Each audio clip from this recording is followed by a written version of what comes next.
kemarin misalnya, maksudnya yang sudah ranahnya sudah masuk ke pribadi dan sangat sensitif, mungkin tidak kami upload ke YouTube, tapi akan kami jadikan record dan teman-teman yang sudah mengikuti webinar bisa mengakses kembali rekaman kali ini.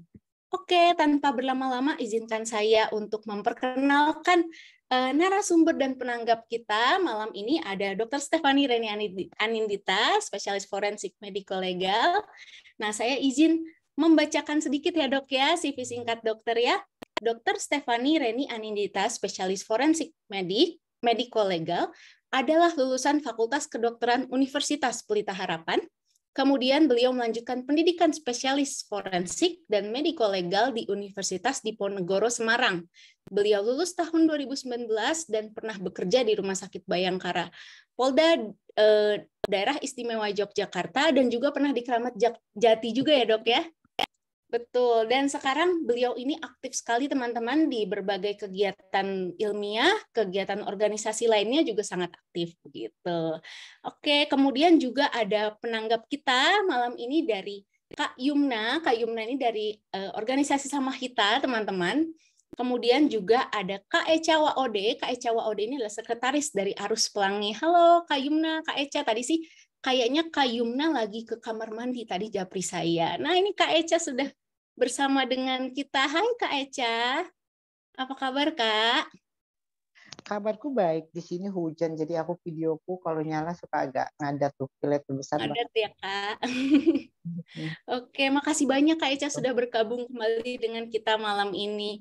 Oke, tanpa berlama-lama teman-teman, mari kita panggilkan Dr. Stephanie Reni Anindita untuk memberikan pemaparan. Silakan dokter, waktu dan tempat.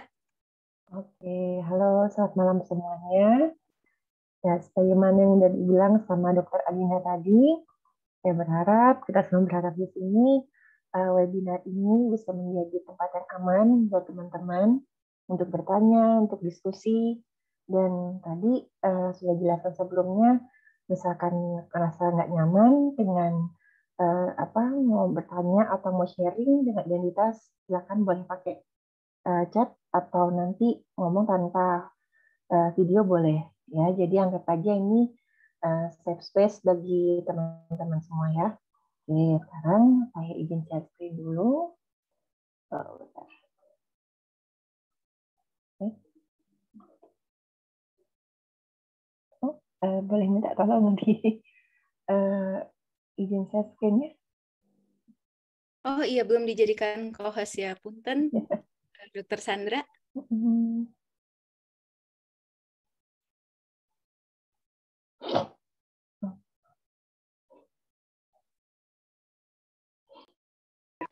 Ya sudah dok, silakan dicoba lagi. Oke, ya udah bisa.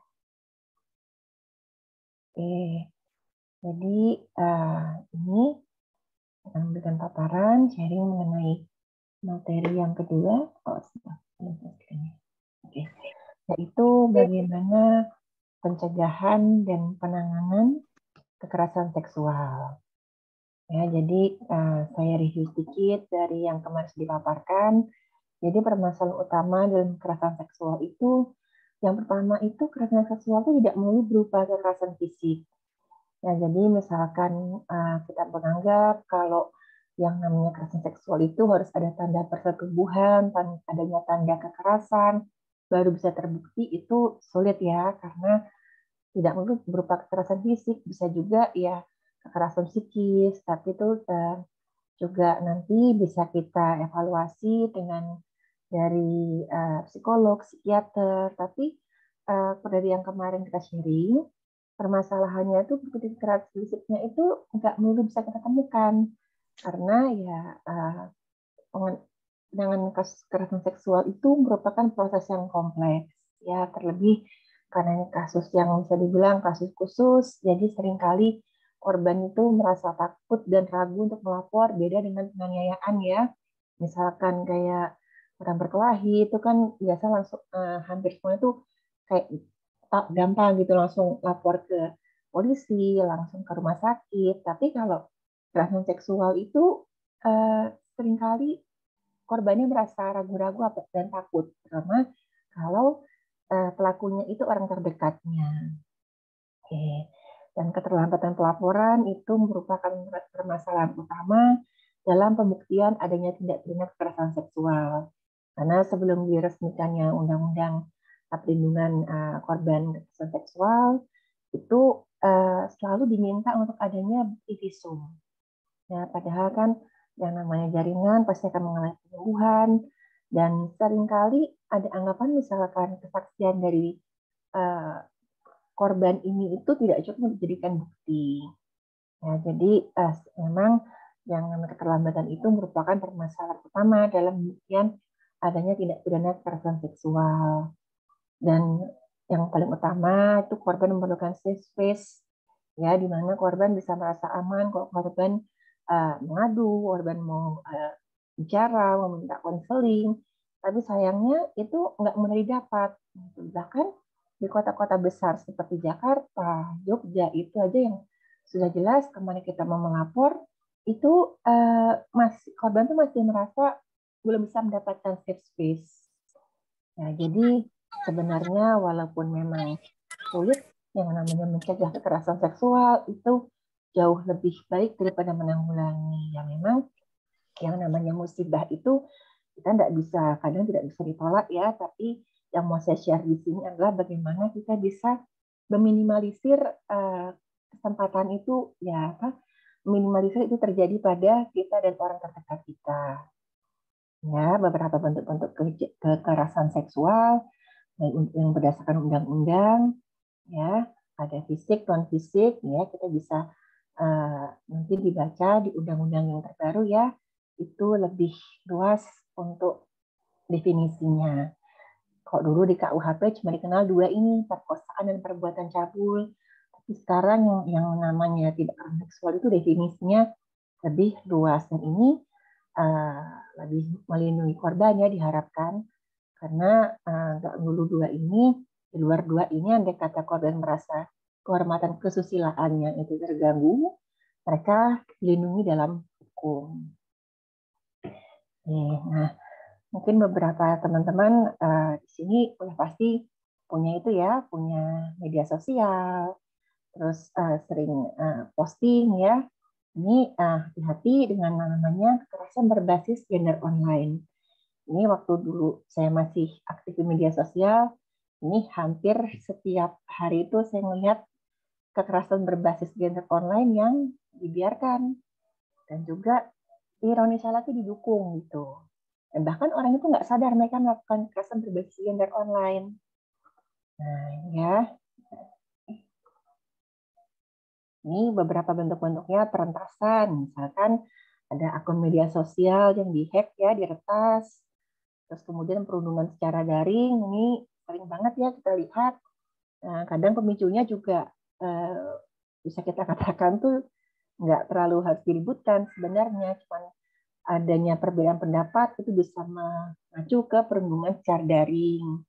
Kemudian penguntitan ya, jadi dari biasanya sih dari perentasan ini kemudian berlanjut ke penguntitan. Jadi si pelakunya ini nanti akan berusaha mendeteksi keberadaannya si korbannya. Tetap menunjukkan bahwa si pelaku ini tahu loh apa tempat tinggalnya korban, tempat kerjanya korban. Kemudian penyebaran video dan foto-foto pornografi ya yang kita kenal dengan revenge porn ya. Kemudian cyber recruitment. Nah, ini istilah yang cukup baru ya, mungkin teman-teman baru dengar. Jadi kok cyber recruitment itu gimana si korban ini dimanipulasi untuk masuk ke dalam satu situasi yang berbahaya.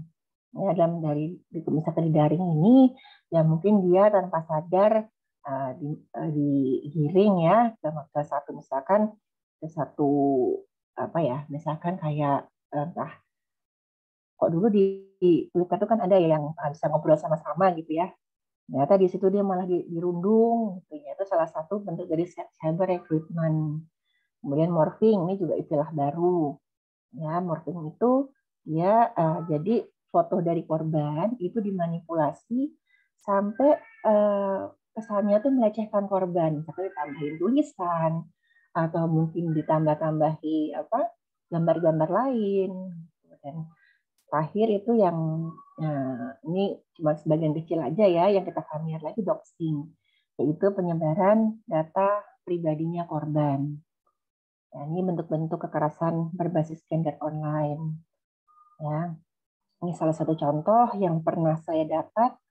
Jadi ada seorang perempuan bernama Nona A berkenalan dengan Tuan B di media sosial, di mana di mata Nona A ini Tuan B itu pada awal tuh sosok yang baik hati sekali gitu. Tuan B-nya tuh menunjukkan persona yang dewasa, penyayang. Nah, setelah semakin dekat, si Nona A itu menyadari gitu, Tuan B itu kok kayaknya tuh posesif sekali gitu. Tapi Nona A tuh dikasih alasan ya karena sayang gitu. Nah, di sisi lain tuh si Tuan B ini juga sering memberi hadiah gitu buat Nona A ini. Nah, jadi si Nona A merasa si Tuan B ini membimbingnya tuh kayak sosok yang lebih baik gitu. Makin lama si Nona A ini semakin percaya sama Tuan B. Sampai akhirnya mereka ketemu dan beberapa kali berhubungan sama istri, dan di sini itu saya anggap ini perilaku seks tidak aman ya, karena pada saat melakukan itu tidak melakukan kontrasepsi karena Tuan B itu berjanji gitu akan nikahin suatu hari nanti. Nah, pada akhirnya Nona A mengalami kehamilan yang tidak direncanakan dan Tuan B itu memutus kontak sama Nona A. Nah, Nona A itu kan kebingungan gitu dan dia membagikan cerita di media sosial, tapi dia malah mendapatkan perundungan. Jadi disalahkan gitu. Maksudnya lo kan udah sama-sama dewasa, kok kan percaya gitu aja sih sama orang yang baru dikenal gitu. Dan kenapa waktu berhubungan suami istri itu kok udah tahu yang namanya bedanya antara perilaku seks yang aman sama enggak, kok bisa-bisanya gitu. Mungkin kita familiar ya, katakan kok bisa-bisanya sih kamu tertipu sama orang gitu. Nah, kenapa? Karena sebenarnya ada beberapa stigma yang justru malah menormalisasi kekerasan berbasis gender online. Yang pertama, seringkali korban itu dianggap mancing pelaku ya, kayak Nona A tadi dianggap dia yang mancing-mancing gitu si pelakunya ini. Kemudian next, korbannya tuh dianggap bodoh dan mewajib tipu daya pelaku ya. Ini salah satu bentuk dari victim blaming. Dan kekerasan yang diterima itu merupakan konsekuensi atau hukuman yang pantas atas keteledorannya korban. Nah, terus juga ada misalkan kasusnya itu tadi misalkan perundungan ya atau morphing gitu. Karena kan ngomong Allah kan cuma di dunia maya aja gitu. Sepele aja lah, kamu dilihat akunmu juga udah beres kan. Seringkali kan orang menganggap gitu. Ya. Dan ini tadi atau misalkan didiamkan aja nanti juga hilang sendiri gitu. Nah, padahal yang harus diketahui itu yang terjadi itu bukan kesalahan korban gitu. Walaupun terlepas dari apa yang orang-orang percaya tadi, yang terjadi atas korban si Nona A tadi itu bukan salahnya. Kenapa? Karena di awal tuh korban tuh nggak tahu apa yang dilakukan pelaku, tapi pelaku itu sudah pasti tahu persis apa yang dilakukannya. Betul ya? Jadi tahapan-tahapan yang dilakukan oleh pelaku itu pertama membangun kepercayaan dulu, ya supaya korban tuh nggak waspada. Pelan-pelan itu si pelaku itu melakukan kekerasan atau eksploitasi kayak tadi si Nona A tadi nggak sadar, pelan-pelan itu dikendalikan dengan sifat posesifnya si Tuan B tadi, sampai akhirnya si Nona A itu merasa dekat dengan si Tuan B, kemudian mulai dibujuk rayu dan mulai menekan korban untuk manipulasi. Dan kekerasan berbasis gender online ini bisa terjadi pada siapa saja, terlepas dari jenis kelamin, usia, orientasi seksual, pendidikan, dan lain-lain. Ya, jadi ini sekarang bagaimana kita bisa mencegah kekerasan seksual? Ya, memang kalau mencegah itu, pasti kita mesti mengenali dulu bentuk-bentuk kekerasan seksual. Dan di sini yang diperlukan itu pendidikan seksual sesuai dengan umur.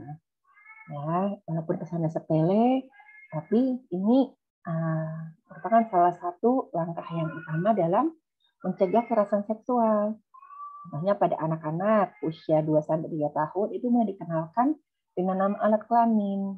Dan pada saat orang tua menjelaskan ini namanya penis, ini vagina, itu menggunakan nama sebenarnya gitu. Dan usahakan nggak menganggap itu sesuatu yang tabu atau sesuatu yang menjadi bahan bercandaan gitu. Jadi anaknya tahu ini ya sama aja sayang, alat kelamin itu sama dengan saya ngomong itu hidung, itu mata, itu tangan. Gitu. Nah ini karena nanti misalkan kita membuat anak ini merasa itu tabu, merasa itu lucu, andai kata nanti ada yang memegang atau melecehkan anak, kadang-kadang anak tuh nggak berani ngomong gitu karena menyebut namanya aja ngerasanya tuh tabu sekali gitu, apalagi ngasih tahu kalau ada orang yang melecehkan. Gitu. Kemudian 3-4 tahun itu misalkan anak kan mulai bertanya-tanya ya, misalkan dari mana adik bayi datang gitu. Terus misalkan kenapa sih misalkan saya menyentuh bagian tubuh tertentu, itu kok rasanya beda dengan saya menyentuh pipi, misalnya menyentuh tangan. Kita jelaskan gitu. Jelaskan juga pelan-pelan bahayanya. Jadi dulu saya pernah dapat cerita dari teman saya, anaknya ini suka banget bagian alat kelaminnya. Itu pasti misalkan sama bapak ibunya tuh dimarahi. Saya sarankan ya, mereka jangan dimarahi supaya anak nanti nggak merasa takut gitu. Jadi dibilang aja ya, kita jelaskan ya wajar misalkan anak merasakan perasaan yang beda karena di situ tuh misalkan banyak sarafnya juga beda. Tapi hati-hati kalau kamu banyak-banyak pegang nanti infeksi loh, kan tangan tuh kotor. Simpel aja gitu supaya anak tuh mulai tahu lah gitu, mengenal tubuhnya sendiri, nggak takut. Nah, usia 5-6 tahun bisa dibantu dengan gambar. Dan 6-7 tahun, di sini kan anak mulai masuk usia sekolah. Ini mulai diberitahu bagian tubuh mana yang boleh dan nggak boleh disentuh oleh orang lain. Nah, contohnya di sini. Ini salah satu pamflet ya yang senang sekali. Ini sudah mulai disosialisasikan mengenai bagian tubuh mana yang nggak boleh dilihat dan disentuh oleh orang.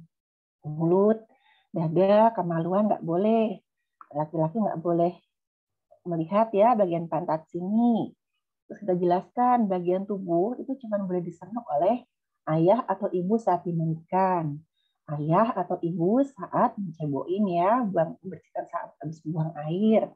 Juga cuma boleh disentuh oleh dokter.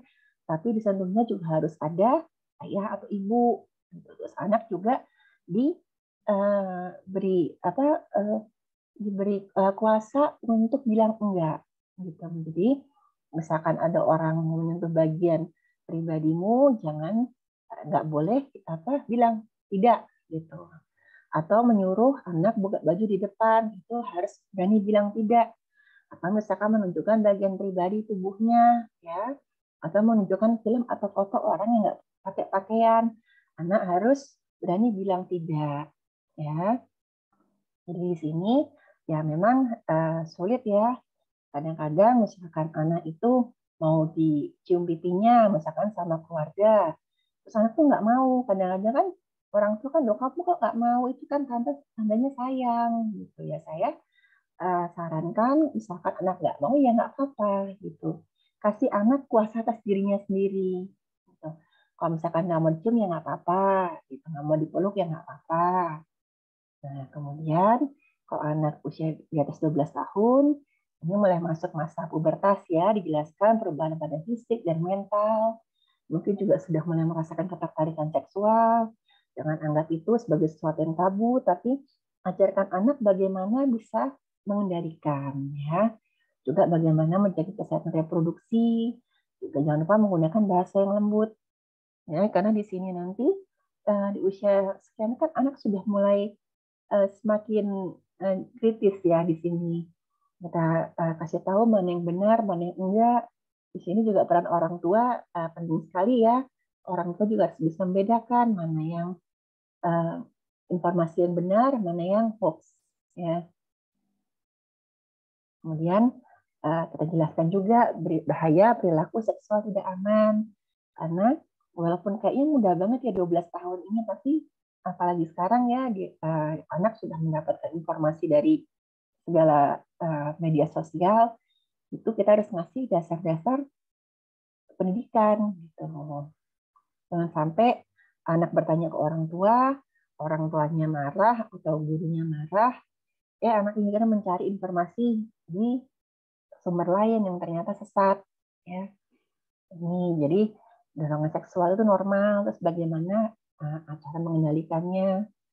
Nah, ini yang salah kaprah itu bahaya perilaku seksual yang tidak aman itu yang ditakutkan kan biasa asal nggak hamil, asal nggak kena AIDS gitu. Nah, padahal sebenarnya efek psikologis ini juga nggak kalah pentingnya gitu. Jadi misalkan perilaku seksual nggak aman, apalagi anak yang di bawah umur ya, itu justru yang paling dikhawatirkannya psikologis gitu. Anak bisa trauma, bisa juga sampai mengalami gangguan psikiatrik ya. Dan pada tahap ini anak jadi rentan gitu menjadi korban kekerasan seksual berulang. Karena waktu itu pernah ada contoh juga buat teman-teman yang baru bergabung, dulu itu pernah ada kasus di mana seorang sebenarnya usianya sudah dewasa, yaitu punya trauma di masa kecil, dia pernah mengalami kekerasan seksual, lalu setelah itu dia justru berhubungan seksual gitu dengan beberapa orang lah. Udah mulai dari dia usia di bawah umur sampai akhirnya dewasa. Nah, kok misalkan orang lihat kan loh, dulu tuh waktu dapat kekerasan seksual, kok malah harusnya kan trauma gitu. Kenapa malah sekarang kayaknya tenang aja gitu berhubungan seksual dengan orang lain? Setelah ditanya, akhirnya dia ngaku, ya waktu dulu itu waktu saya mendapat kekerasan seksual, itu saya tuh nggak punya kendali atas diri saya, gitu. Atas apa yang terjadi sama diri saya. Dan sekarang misalkan saya berhubungan seksual dengan orang lain, ya minimal saya memegang kendali. Gitu. Jadi dia untuk mencoba mengatasi traumanya itu dengan cara yang salah. Gitu. Dia bilang ya ini cara saya memegang kendali. Jadi walaupun sama-sama terjadi, minimal saya yang mengendalikan. Gitu. Nah, ini untuk orang dewasa di atas 18 tahun, karena di sini memang lebih kompleks ya. Kalau pada anak-anak tadi, terlepas dari anak itu menyetujui atau tidak melakukan hubungan seksual, itu tetap dianggap tindakan kriminal ya, delik murni, karena masuknya adalah kekerasan seksual pada anak di bawah umur. Dan pada orang dewasa, di atas 18 tahun yang dewasa secara hukum ya, dianggap sudah cakap untuk mengambil keputusan. Nah, di sini dengan catatan tidak ada pelayanan psikologis ya. Nah, jadi orang dewasa disarankan untuk bersikap asertif atau tegas dan juga berhubungan dengan yang tadi dari kecilnya, misalkan dari kecilnya dulu sama orang tua, misalkan ada om, ada tante mau meluk, mau minum, mau kita mau nggak mau tetap harus mau. Nah, itu makanya saya bilang pentingnya untuk membebaskan membiarkan anak itu punya batasan untuk dirinya sendiri gitu. Karena nanti akan terbawa sampai dewasa. Gitu. Bisa lebih bersikap asertif atau tegas ya. Jangan lupa juga membawa alat pelindung diri khususnya kalau kita setiap hari di situasi yang rentan ya, misalkan kendaraan umum. Itu juga kita mengetahui cara membela diri. Dan yang terutama berhubungan dengan KBGO juga jangan mempercayai orang lain secara penuh. Karena tidak semua orang itu punya niat baik. Nah, kemudian bagaimana kita mencegah kekerasan berbasis gender yang online? Pertama, kita sebaiknya kita memisahkan akun publik dan akun pribadinya kita. Kemudian perhatikan pengaturan privasi pada akun media sosial. Terus buat kata sandi yang kuat supaya tidak mudah diretas, dan nyalakan verifikasi. Andai kata dengan coba meretas, nanti minimal kita dapat notifikasinya. Dan hati-hati dengan aplikasi ya, utama sekarang ya semakin canggih. Itu kadang dengan kita asal klik aja itu semua data kita tuh bisa ditarik oleh orang lain. Makanya jangan langsung mengklik tautan yang mencurigakan. Dan selalu hati-hati dengan data pribadi Anda. Dan terakhir, perhatikan konsekuensi dari unggahan Anda sebelum menekan tombol publikasikan. Nah, rada ngeri juga ya. Misalkan kita mau berfoto misalkan di tempat yang kita biasa datangi lah, misalkan dekat rumah atau di mana itu, dengan seorang itu mengunggah fotonya itu ke Google ya, itu kadang-kadang bisa ketahuan lokasinya di mana. Tuh agak ngeri ya, jujur aja. Sekarang ini dengan era digital ini, orang dengan mudah bisa mengetahui lokasi orang lain. Makanya memang harus ekstra hati-hati kalau sekarang ini. Nah, kemudian, apa yang harus dilakukan jika menjadi korban kekerasan seksual? Nah, kalau anak-anak di sini diajarin ya, jika terjadi anak harus lari cepat ke tempat ramai, teriak minta tolong, dan bilang pada orang tua, guru, atau orang dewasa di sekitarmu. Dan di sini diharapkan orang dewasa bisa menunjukkan sifat tenang dan melindungi anak, bukan malah dimarahi, disalahkan ya, supaya anak nanti tahu kalau misalkan dia merasa takut, dia merasa perlu perlindungan, ada orang dewasa yang bisa dijadikan tempat untuk berlindung. Nah, tips orang tua ini anak dimandikan dan pakaikan bajunya sendiri ya. Jadi kalau periksa juga kondisinya tubuh anak, jangan biarkan orang lain atau nggak dikenal menyentuh anak ya. Meskipun kadang-kadang ada orang itu nggak ada anak lucu banget, misalkan mau dipegang, mau dicium tuh jangan sembarangan. Jadi anak juga belajar gitu dari bagaimana orang tua memperlakukan anaknya di depan orang lain, juga sering-sering bicara dan dengarkan anak ya. Jadi anak tahu ada safe space di rumahnya. Setiap kali dia memerlukan perlindungan, sering sayangi anak, peluk anak, supaya anak makin merasa aman. Beri pakaian yang sopan. Nah, di sini memang kategori sopan ini itu sebenarnya sih masih ngambang ya, gitu. Tapi yang disarankan di sini untuk anak itu pakaian yang sopan itu adalah yang menutup bagian pribadinya ya. Jadi misalkan anak perempuan yang dibiasakan untuk menutup dada, memakai misalkan pakai selalu kemana-mana pakai bawahan ya.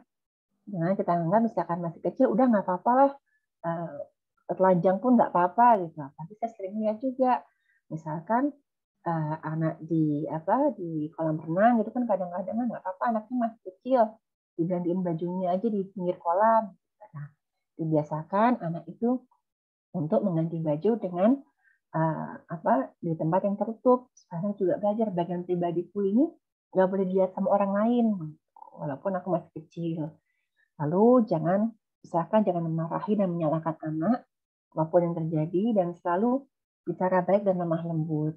Ya, karena salah satu kata-kata andalan dari predator seksual anak ini itu jangan bilang ke orang tua, nanti kamu yang dimarahi. Ya anak kan nggak tahu, gitu. Maksudnya kalau misalkan ini terjadi sama anak ya, kok malah anaknya dimarahin, gitu. Jadi usahakan orang tua untuk menjadi tempat aman bagi anak. Ya, untuk orang tua, misalkan anak atau mungkin anggota keluarganya menjadi korban kekerasan seksual, itu rasa marah, sedih, bersalah itu normal. Dan hindari menyalahkan anak karena yang terjadi itu bukan salah orang tua ataupun salah anak. Gitu. Langsung cari pertolongan ke pusat pelayanan terpadu, nggak cuma untuk anak tapi juga untuk keluarga. Ya. Dan kekerasan seksual tidak akan teratasi dengan diam. Ya. Jangan ajari misalkan diemin aja atau udah berlalu atau orangnya udah pergi. Ya, tapi walaupun misalkan orang yang melecehkan anak ini sudah nggak tahu kemana, tapi traumanya kan tinggal di dirinya anak ini, di dirinya orang tua. Itu kalau misalkan nggak tertangani, itu bisa berlanjut nantinya. Nah, misalkan korban kekerasan seksual yang dewasa ya, cari pertolongan segera mungkin, baik secara medis, psikologis, ataupun hukum. Temukan support system dari orang terdekat. Dan kemudian apa yang misalkan bisa kita lakukan nih, misalkan kita sebagai korban kekerasan berbasis gender online. Yang pertama, dokumentasikan kekerasan yang Anda dapatkan. Ya. Sebisa mungkin dokumentasikan, entah itu screenshot atau rekaman suara, terus simpan alamat dan nama akun yang menyerang Anda. Catat waktu kejadian dan hubungi bantuan. Perlu diingat bahwa yang terjadi atas diri Anda bukan salah Anda, dan Anda nggak sendirian. Ya. Dan cari tempat aman, blokir pelakunya. Misalkan pelakunya ngancam, mau datangin ke tempat kerja, ke tempat atau ke rumah, itu sebaiknya cari perlindungan ya, nggak usah takut, nggak usah ragu. Nah, ini bagaimana kita misalkan kita tuh sebagai orang yang menyaksikan kekerasan seksual. Yang pertama paling gampang itu dialihkan. Kita tahu nih ada misalkan entah perempuan, laki-laki atau anak ya, itu jadi kita tahu itu sedang dilecehkan, pasti kan kita ngeliat misalkan dari wajahnya korbannya atau gimana. Ya kita bisa datengin gitu, kita pura-pura kamu anaknya si ini kan gitu, kamu kan yang dulu misalkan si ini ya gitu, sekarang jam berapa sih, boleh lihat nggak mbak gitu. Kemudian sambil saya misalkan di sini itu kadang-kadang si pelakunya juga udah kabur ya, karena dia tahu dia nggak sendirian gitu si korbannya ini, lalu laporkan, cari pihak yang berwenang, entah satpam kok di tempat umum, guru untuk membantu ya. Lalu dokumentasikan, jika mungkin kan rekam video sebagai barang bukti, tapi jangan disebarkan ya, karena misalkan disebarkan itu yang korbannya bisa kena juga. Gitu. Misalnya sebarkan di media sosial nih, ini ada kejadian seperti ini, gitu. Ada orang dilecehkan, ya kita simpan itu sebagai bukti, kita kasih ke misalkan organisasi yang mendampingi korban kekerasan seksual, atau kita berikan ke polisi sekitar situ ya untuk barang bukti untuk proses kasusnya. Dan jangan takut untuk tegur pelaku gitu. Jika perlu teriak aja untuk mengalihkan, untuk menarik perhatian orang, kayak minta tolong. Karena ini kan kita sebagai orang yang melihat ya, karena kalau misalkan korban itu seringkali itu korban saking shocknya, saking dia ketakutannya, itu dia sampai nggak bisa ngomong gitu, buru-buru teriak, ngomong aja nggak bisa. Ya kita misalkan sebagai orang yang melihat ya, kita tegur aja gitu pelakunya. Kalau perlu kita teriak aja untuk naik perhatian, untuk cari pertolongan lah tujuannya. Kemudian tenangkan korban ya, yang saya barusan melihat apa yang si orang itu lakukan ke Anda gitu. Anda nggak apa-apa gitu. Udah Anda tenang, dan ada saya di sini, Anda nggak sendirian, yang terjadi itu bukan salah Anda. Gitu. Jadi misalkan teriak di sini, ya bukan maksud kita memalukan si korbannya ya, tapi untuk justru supaya pelaku ini sadar kalau di situ banyak orang yang menolong korban, dan si pelaku ini mudah-mudahan nggak jadi untuk mengincar si korbannya tadi. Nah kalau berbasis gender online, ini agak susah ya kita tegur pelakunya, tapi sebaiknya menggunakan fitur pesan pribadi, karena kadang-kadang tuh si pelaku tuh nggak sadar gitu dampak dari perilakunya, menurutnya kan cuma bercanda kok gitu. Ya, Anda boleh juga kok dulu di Facebook tuh pakai Messenger ya, ditegur aja gitu, kamu yang kamu lakuin itu salah loh, kamu itu udah termasuk pelecehan loh. Gitu. Kemudian laporkan misalkan si pelakunya nggak segera menghentikan kelakuannya atau nggak segera minta maaf. Lalu ceritakan pada orang yang Anda percaya. Lalu bicara pada korban. Anda boleh langsung mengirim pesan ke korbannya, karena seringkali korban KBGO itu merasa sendirian. Gitu. Apalagi kalau pelakunya lebih banyak. Ya kan? Biasanya kan seringnya rame-rame ya kok di media sosial itu. Dan bicara pada korban, kalau korbannya itu nggak sendiri, bantu korban mengumpulkan bukti. Nah, jadi kesimpulannya untuk paparan hari ini, memang mencegah kekerasan seksual itu akan jauh lebih baik daripada menanggulangi. Pendidikan seksual sesuai proporsi usia merupakan salah satu langkah utama dalam pencegahan kekerasan seksual. Kekerasan seksual apapun bentuknya bisa terjadi pada siapa saja, dan yang selalu saya tekankan, kekerasan seksual tidak dapat diselesaikan dengan diam. Nah, demikian yang saya sampaikan. Terima kasih. Silahkan, misalkan mau kita mulai sesi diskusi kita. Baik, terima kasih pemaparannya Dr. Stefani. Luar biasa ya teman-teman ya. Kita mendapat insight benar-benar yang gimana ya, kita nggak pernah, mungkin ada yang dari teman-teman yang belum pernah tahu apa sih itu kekerasan seksual berbasis gender online gitu ya. Terus juga gimana cara kita menanggulanginya. Gimana nih kalau aku lihat ada seorang wanita yang dilakukan kekerasan seksual gitu, dilecehkan di busway misalnya, kita banyak sekali menemukan kasus-kasus seperti itu, dan tidak jarang ya dok ya kita Ya. mau bohong tapi aku harus gimana nih gitu. Ternyata kita harus ciptakan safe space dulu ya dok ya untuk korban ya dok ya pada detik itu, pada momen itu, kemudian attract perhatian di situ supaya pelaku itu tahu bahwa dia diawasi oleh orang banyak seperti itu ya dok ya. Ya kayak Dan dulu juga saya tuh pernah pengalaman, saya itu ngelihat apa itu di mall itu ada anak yang saya perkirakan sih usianya masih SMP, itu masih kecil lah, masih ya baru-baru awal remaja lah. Itu saya lihat itu dideketin sama orang yang saya yakin tuh usianya udah dewasa secara hukum gitu lah. Terus saya lihat banget nih si anak ini tuh mukanya tuh risih gitu, cuman dia nggak tahu kemana harus lari. Nah dia tuh padahal berdua sama temennya loh, dia tuh kita bisa ngeliat dari bahasa tubuhnya gitu, dia mulai merasa takut ya. Lalu saya datengin gitu, saya bilang, loh kamu anak Ibu Sandra kan, saya ngomong gitu pakai nama samaran lah, ibu ini kan gitu. Tahu nggak sih ibu kamu dari tadi tuh itu loh ribut loh di WhatsApp ibu-ibu komplek. Jadi secara nggak langsung saya tuh kasih tahu kalau ini tuh anak ini dicariin banget loh sama orang tuanya gitu. Pas saya bilang, terus saya ngomong, udah dicariin loh kamu tuh dari tadi gitu.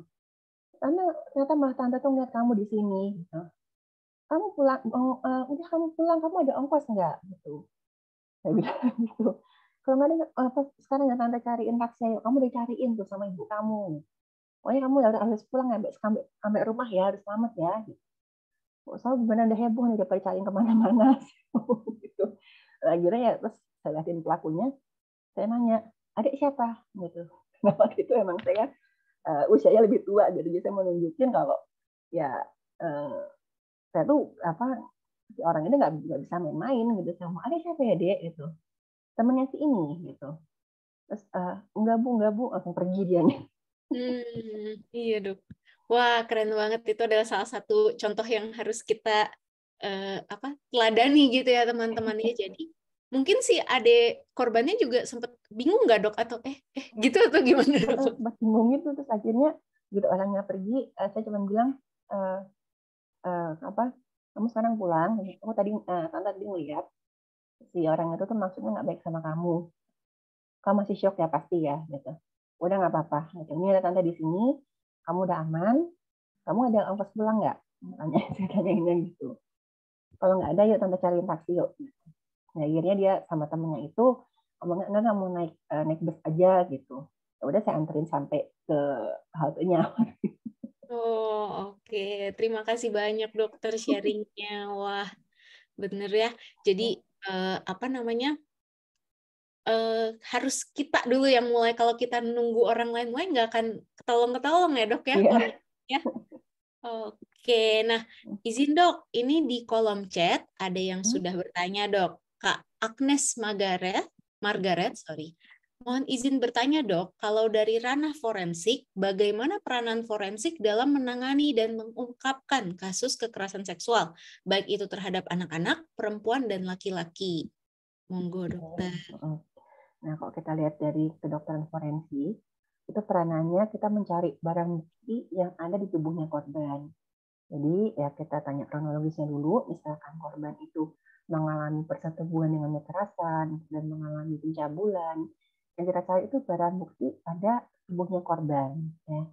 Di sini misalkan tanda adanya kekerasan pada alat kelamin, misalkan adanya luka, adanya robekan pada selaput darah, walaupun itu nggak selalu adanya luka memar sekitar alat kelamin. Kalau pada laki-laki mungkin sekitar penisnya atau mungkin di bagian anus, kita cari adanya tanda-tanda kekerasan di situ. Dan nanti atau misalkan tanda persetubuhan, misalkan kita menemukan adanya sperma pada alat kelamin ya, ada kelamin perempuan terus juga pada laki-laki itu lebih agak sulit ya, kadang-kadang ketemu adanya mungkin cairan mani pada bagian tubuhnya, itu bisa kita kumpulkan bukti. Kemudian nanti di pengadilan itu biasanya dokter forensik itu sebagai saksi ahli itu nanti akan ditanya, ada tanda-tanda kekerasan seksual tidak, ada tanda-tanda persetubuhan, ada tanda-tanda kekerasan psikis, walaupun nanti biasa tanda kekerasan psikis itu ranahnya psikolog atau psikiater. Jadi peran dokter forensik itu kita mengumpulkan bukti yang ada di tubuh korban. Oke, terima kasih Dokter Stefani jawabannya. Jadi kita cari apa yang masih ada ya dok ya, sebisa Iya. mungkin korek-korek gitu, dicari-cari gitu. Karena kadang-kadang ya itu ya dok ya, ketika korban melapor sudah jauh dari waktu kejadian gitu ya dok ya. Ya, dan seringkali barang buktinya udah hilang. Betul. Dan susahnya di situ ya, kadang ya saya sebagai perempuan, saya juga dokter, andai kata saya nggak menemukan barang bukti, ya mau tidak mau saya harus ngomong apa adanya, gitu kan? Katanya kalau forensik itu, if you don't see it, don't say it. Susahnya di situ. Kalau kita nggak ngelihat ada tanda-tanda, kita nggak bisa ngomong. Baik. Terima kasih banyak Dokter Stefani. Kak Agnes, apakah sudah terjawab pertanyaannya? Sudah, terima kasih dokter. Oke, sama-sama. Oke, terima kasih Kak Agnes. Nah, izin dok, ada pertanyaan lagi nih, kolom chat kita sudah ramai nih dok malam ini. Ada pertanyaan dari Kak Septia Yonabe dok. Izin dok, saya ingin bertanya, bagaimana cara kita mengetahui bahwa seseorang adalah pelaku pelecehan seksual? Apakah ada ciri-ciri khusus melalui gerak-gerik tubuh? Terus apa sih tips untuk menghindari tindak pelecehan seksual, terutama bagi kaum hawa yang sangat rawan menjadi sasaran pelecehan seksual? Terima kasih. Oke, dok. Yang bagaimana kita mengetahui bahwa seorang itu adalah pelaku pelecehan seksual ya. Ini sayangnya nggak ada ciri-ciri khusus. Bahkan ironisnya seringkali beberapa kesempatan itu pelaku kekerasan seksual itu kelihatannya orang yang baik-baik banget, yang dikenal oleh lingkungannya sebagai orang yang sangat baik, yang menghormati orang lain, yang kalau di luar itu mungkin juga dikenal cerdasnya bukan main gitu. Misalkan bisa juga dia sering sharing kutipan yang inspiratif atau gimana gitu. Dan sayangnya nggak ada gitu, ya nggak semua tuh kelihatan seperti sosok yang mengerikan. Apalagi predator seksual anak itu seringkali menunjukkan dirinya sebagai orang yang sayang anak-anak dan membuat anak-anak itu percaya gitu. Dan ini nggak cuma laki-laki, perempuan juga bisa jadi pelaku gitu. Dan yang tips untuk menghindari tindak pelecehan seksual itu ya saya bilang tadi, ya memang tindak kekerasan seksual itu kadang memang nggak bisa dihindari, tapi untuk meminimalisir tadi ya sebagai mudah saya paparkan barusan di paparan saya tadi. Jadi untuk menghindari tips untuk pelecehan seksual ya agak susah juga, karena misalkan terjadi di rumah yang pelakunya kadang orang yang dipercayai anak, masa kita harus menyuruh anak nggak usah di rumah gitu. Jadi saya bisa mungkin sih dari sejak dini gitu. Gimana kita melindungi bagian tubuh kita punya otoritas atas diri kita berani bilang tidak kalau kita nggak mau disentuh. Oke, terima kasih banyak Dokter Stefani. Nah, kita boleh izin? Iya, aku boleh izin menambahkan, menanggapi. Silakan Kak Eca. Oke, baik. Terima kasih Dokter Stefani. Kalau aku sih, aku pribadi ya, kalau misalkan ciri-ciri pelecehan seksual itu biasanya orang itu akan merasa gelisah duduknya gitu. Karena pernah lihat di depan mata dia duduk gelisah dan dia mengalihkan pandangan, kayak dia melihat sesuatu biar dia mengalihkan penglihatan kita. Ini orang lihat apa sih? Padahal tangan dia melakukan pelecehan ke orang tersebut, ke sebelahnya gitu. Jadi biasanya orang pelecehan seksual itu akan merasa gelisah. Jadi kayak gimana ya gue ada waktu dan kesempatan untuk melakukan pelecehan ini gitu. Dan itu dia akan merasa gelisah dan jadi kayak sibuk sendiri gitu, nggak bisa tenang duduknya ataupun berdirinya. Itu banyak sekali terjadi di angkutan umum kayak gitu. Nah, dan juga terkait pelecehan seksual itu yang diajarkan ke anak harus pakai baju sopan, itu tidak juga sih dok ya, maksudku pakaian bukan jaminan tidak mendapatkan pelecehan seksual gitu. Pakaian tertutup pun kalau memang otak si pelaku memang mesum ya tetap itu akan terjadi pelecehan seksual gitu. Bukannya aku mau mendiskriminasi, buktinya kayak di pesantren-pesantren itu banyak sekali terjadi pelecehan gitu. Bukan aku mau menyudutkan satu agama ya, maksudku itu kan ketutup sekali, agamais sekali, tapi tetap masih terjadi perilaku pelecehan seksual di situ gitu. Jadi bukan dari pakaiannya, tapi di mana ada kesempatan dan ada waktu, disitulah pelaku pelecehan seksual akan melakukan tindakan tersebut gitu. Nah, satu lagi, kekerasan berbasis gender online selain tadi ada peretasan, perundungan secara daring, penguntitan, penyebaran video pornografi, cyber recruitment dan mobbing, doxing, itu juga ada pelecehan seksual secara video call gitu.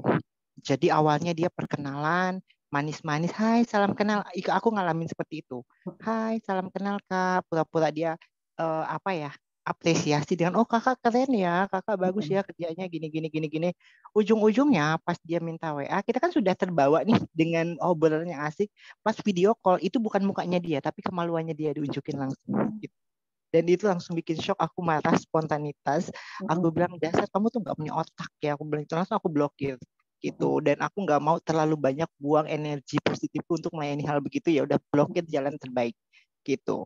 Jadi di sosial media juga berhati-hati. Awalnya memang mereka manis itu mengajak kita untuk masuk ke perangkapnya mereka. Kalau sudah masuk ke jaringnya mereka, itu mereka bisa melakukan hal-hal yang mereka inginkan. Gitu. Karena kan rambut sama hitamnya, tapi pemikiran orang kita tidak tahu ya dok ya. Gitu. Jadi gitu. Dan pengalaman pelecehan seksual ini juga sebelum aku kerja di aktif di organisasi, aku juga pernah jaga di salon. Itu jadi ada bapak-bapak berhenti depan salon, ini bapak ngapain diem di situ gitu, parkir depan salon. Dia itu buka celananya gitu, dia unjukin kemaluannya gitu. Nah di depannya ini ada ibu-ibu mau naik angkot, tapi ibu-ibu tuh nggak ngeh gitu. Nah aku dari dalam salon itu melihat perilaku dia, spontanitas, aku buka pintunya, aku teriakin, ibu tuh lihat tuh nggak tahu malu, itu tua bangka itu buka-buka celananya tuh, unjukin kemaluannya, dia malu, dia langsung jalan.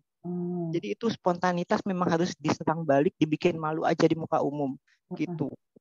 Jadi biar dia kan tujuan dia kan bikin trauma, mau bikin trauma korban, kita bikin trauma balik gitu ke pelakunya biar dia tidak kayak gitu lagi. Gitu sih dok, tambahan dari aku dok. Makasih. Kasih banyak Kak Eca. Keren ya dok ya, dari kemarin Kak Eca ini vibe-nya bisa angelic, bisa berani, bisa wah hebat banget Kak Eca ini panutan. Oke, tapi setuju tuh Kak Eca. Aku juga pernah waktu sekolah nih dok, naik angkot, ada bapak-bapak itu sibuk, jadi dia megangin tas, terus dia kayak nggak nyaman gitu ya Kak Eca ya, jadi kayak gelisah, tasnya dibetulin, ternyata dia menggunakan tasnya itu sebagai barrier untuk dia menyelapkan tamengnya dia. Betul, supaya nggak kelihatan. Dan ketika kamu ngapain gitu, ada ibu-ibu yang berani waktu itu ya, kamu ngapain gitu, enggak kok saya megangin tas, dia bilang gitu. Akhirnya dia turun gitu, tapi keberanian ibu-ibu tadi menghentikan dia gitu, jadi dia turun. Itu harus spontanitas. Emang harus nggak boleh kalah. Kadang dia juga pura-pura dere dalam situasi berdesak-desakan, dia nempelin kemaluannya kan di bokongnya perempuan gitu, pura-pura goyang-goyang naik di KRL atau apa. Nah itu sering terjadi, dan biasanya kalau udah mepet-mepet kayak gitu udah langsung spontanitas aja, bikin shock terapi di dalam kereta tersebut kan, nanti dia akan malu ditonton banyak orang itu kelakuannya. Itu sih. Oke, terima kasih banyak Kak Eca tanggapannya. Dari Kak Yumna nih mungkin Kak, terkait pertanyaan apa namanya tadi ya, yang mengenali pelaku kekerasan seksual ini gimana ya Kak ya? Ya, oke. Terima kasih. Sebenarnya tadi yang disampaikan Dr. Stefani dan juga Kak Eca tuh udah lengkap banget gitu. Sayangnya nggak semua pelaku kekerasan seksual mudah diidentifikasikan ya. Mungkin nggak ada kayak cap kalau misalnya sebelumnya orang tersebut adalah pelaku begitu ya. Nggak ada misalnya bekas ataupun jejak yang membuat misalnya kita bisa berjaga-jaga dari sebelumnya gitu. Walaupun sebenarnya sekarang ada beberapa kantor yang menerapkan misal nih kayak ketika orang tersebut jadi pelaku itu akan ada seperti tanda gitu, maksudnya ditandai gitu begitu. Dari perlakuan tuh ada sebenarnya beberapa kantor yang sudah menerapkan itu gitu, tapi kan belum semua juga. Tapi mungkin sepakat dengan Kak Echa dan juga tadi ya Dokter Adinda gitu, kalau di transportasi publik biasanya tindakannya cenderung bisa terbaca gitu, entah gelisah, entah aneh tingkah lakunya, atau misalnya sedang terlihat tidak tenang begitu, terus juga mungkin dari ekspresi dan tatapan juga mulai terlihat begitu, dan mungkin kelihatan ya mungkin banyak yang mepet-mepet dan lain sebagainya, walaupun secara kadang nggak semua orang juga sadar terkait hal tersebut gitu. Itu paling, tapi sejauh ini memang tidak ada tidak ada ciri khusus, dan anehnya betul seperti yang dari Dokter Stefani gitu, kadang pelakunya tuh benar-benar nggak terprediksi, bahwa kadang misalnya pelaku ini memang sering misalnya bikin status atau penampilannya tuh sangat-sangat menunjukkan bahwa kayaknya orang baik-baik gitu. Itu banyak kayak terjadi gitu. Entah dalam setting pendidikan, entah dalam situasi maksudnya bermasyarakat secara umum, terkadang pelaku ini cenderung orang yang mungkin tidak terprediksi lah bahkan melakukan, makanya kadang victim blaming itu jadi muncul ya, Dok ya. Karena sebenarnya itu sih. Itu aja sih tambahan sedikit. Kasih. Oke, terima kasih Kak Yumna tanggapannya. Nah, izin lagi nih Dok, Kak, ada pertanyaan lagi dari Dr. Nurul Safitri dari Remisi Indonesia. Selamat malam Dok, izin bertanya, dalam UU TPKS tadi ada satu bentuk kekerasan seksual berupa pemaksaan sterilisasi. Bagaimana jika hal ini dikaitkan pada orang dengan gangguan jiwa? Wah, menarik nih Dok pertanyaannya. Orang dengan gangguan jiwa di usia produktif yang dipasangkan KB tanpa persetujuannya oleh keluarga agar tidak hamil. Kebetulan korbannya ini perempuan. Apakah termasuk kekerasan seksual juga? Pertanyaan yang kedua, bagaimana sikap kita sebagai dokter umum di fasilitas kesehatan jika dimintakan visum kekerasan seksual oleh kepolisian, tapi ada tenggat waktu yang agak jauh dari kejadian, misalnya 1 minggu kemudian. Oke, monggo mungkin Dokter Stefani dulu. Oke, yang pertama pemasangan mungkin KB ya pada orang dengan gangguan jiwa dengan alasan tidak hamil. Ya di sini saya berharap teman-teman di fasilitas kesehatan atau mungkin juga teman-teman yang tahu ada anggota keluarga yang seperti ini, itu mungkin masih salah persepsi ya, bahwa yang namanya kekerasan seksual itu resiko yang paling takutin itu pasti biasanya sih 2, HIV/AIDS sama hamil. Nah di sini kan andai kata si korban pasiennya ini itu dipasangin KB, itu memang kemungkinan hamilnya lebih kecil. Tapi akan lebih bagus lagi kalau diberi kayak tadi ya pendidikan seks itu untuk mengadu atau minta tolong andai kata ada yang mencoba melecehkan gitu. Andai kata memang dipasangkan KB terus tiba-tiba dia dipaksa berhubungan seksual, kan KB ini nggak bisa mencegah trauma psikisnya gitu. Nggak bisa mencegah dia ngerasa takut, dia ngerasa sedih, dia ngerasa jijik, itu kan KB nggak bisa mencegah gitu. Ya, jadi apakah ini termasuk bentuk kekerasan seksual, pemaksaan sterilisasi? Mungkin bisa dikatakan iya ya, karena si korban ini nggak bisa memberi keputusan, tapi ini juga dibilang gara-gara si keluarganya ini masih salah persepsi gitu.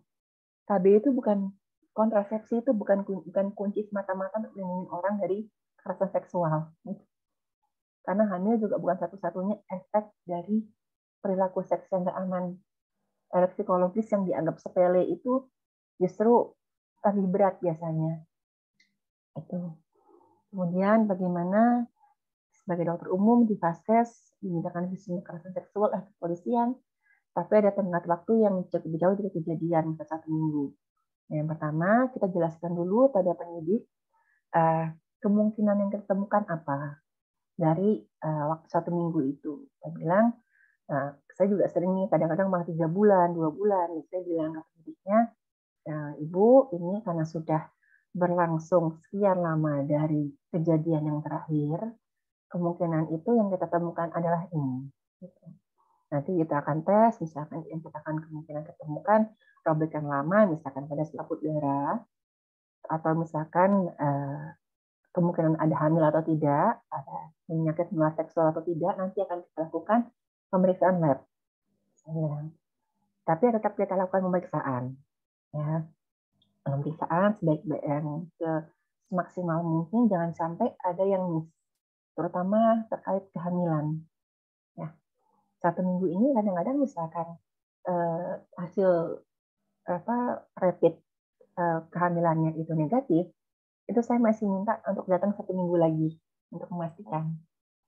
Kemudian yang lebih ya seperti itu ya.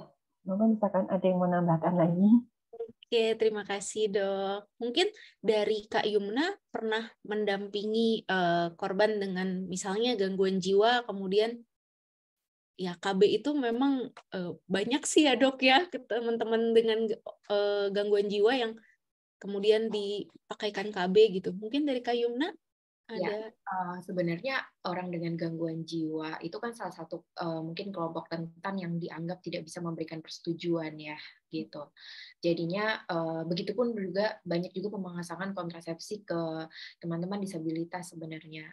Jadi orang dengan gangguan jiwa, disabilitas tuh banyak yang dilakukan pemaksaan gitu karena ya dia tidak bisa memberikan persetujuan, dan pemasangan kontrasepsi secara paksa ini dianggap bisa melindungi dari perspektif orang yang memaksa, misalnya orang tuanya, misalnya atau keluarganya gitu. Udahlah daripada, karena kayak mungkin tadi Dokter Stefani sampaikan begitu, kadang kehamilan itu satu hal yang sangat ditakuti oleh sebagian orang begitu, bukan fokus kepada bagaimana mungkin orang dengan gangguan jiwa diberi edukasi terkait seksualitasnya, disabilitas juga bisa kok dilatih tadi pendidikan seksual, disesuaikan dengan konteks masing-masing kebutuhannya, dengan kerentanannya. Tapi apakah itu bentuk kekerasan seksual? Iya, itu bentuk kekerasan seksual karena pemasangan kontrasepsi ataupun sterilisasi ya, itu dilakukan dengan tanpa persetujuan dari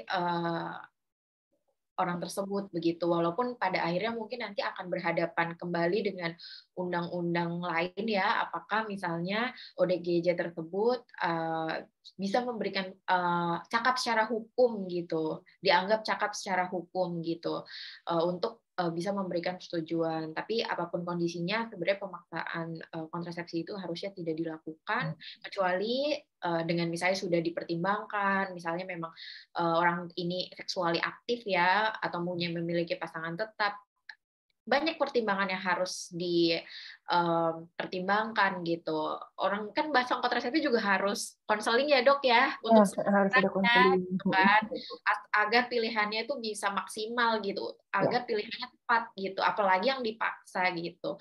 Itu sih mungkin kan tetap pemaksaan itu berbahaya bagi organ reproduksinya mungkin, atau bagi dirinya. Ya tadi trauma juga nggak bisa hilang, cuma hanya menghindari kehamilannya gitu. Jadi mungkin itu hal-hal tersebut yang menjadi pertimbangan, dan mungkin masih bisa diajak bicara, konseling, itu lebih baik gitu sih dibanding pemaksaan gitu, walaupun ya banyak sih yang memang terjadi di lapangan. Oke, terima kasih Kak Yumna tanggapannya. Dari Kak Eca, apakah ada tanggapan mengenai pemasangan KB pada ODGJ ini, Kak? Kalau dari aku sih sudah cukup ya, maksudku aku bukan ranahnya aku untuk menanggapi hal itu Kak. Gitu Oke, sih. nggak apa-apa. Terima kasih Kak Eca. Sama-sama Kak. Iya dokter, tadi saya ingin menambahkan. Boleh. Mungkin tadi dari selebaran yang saya pasang di presentasi saya itu mungkin bahasanya masih samar ya, masih belum jelas. Yang dimaksud dengan pakaian sopan itu untuk anak-anak itu memang sih ya kadang-kadang kan ya memang benar, saya setuju sama Kak tadi, bukan masalah pakaiannya, tapi masalah mindset dari pelakunya ini gitu. Karena kalau dipakai tertutup semua pun di luar negeri, di beberapa negara itu pun malah katanya orang penasaran gitu kan, pakai pakaian tertutup malah penasaran. Tapi kalau untuk anak-anak itu mungkin dimaksud dengan pakaian sopan itu dibiasakan untuk menutup bagian pribadinya gitu.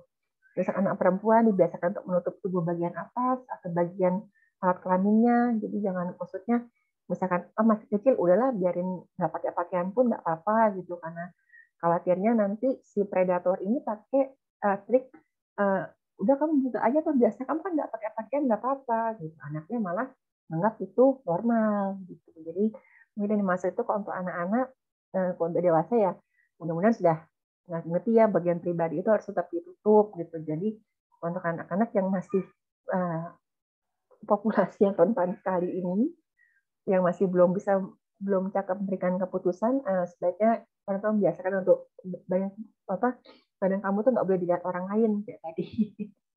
Iya, sepakat sih sebenarnya dokter, batasannya kan tadi ya, kalau misalnya pada anak itu memang anak bisa tahu bagian-bagian mana yang boleh disentuh dan dilihat orang lain.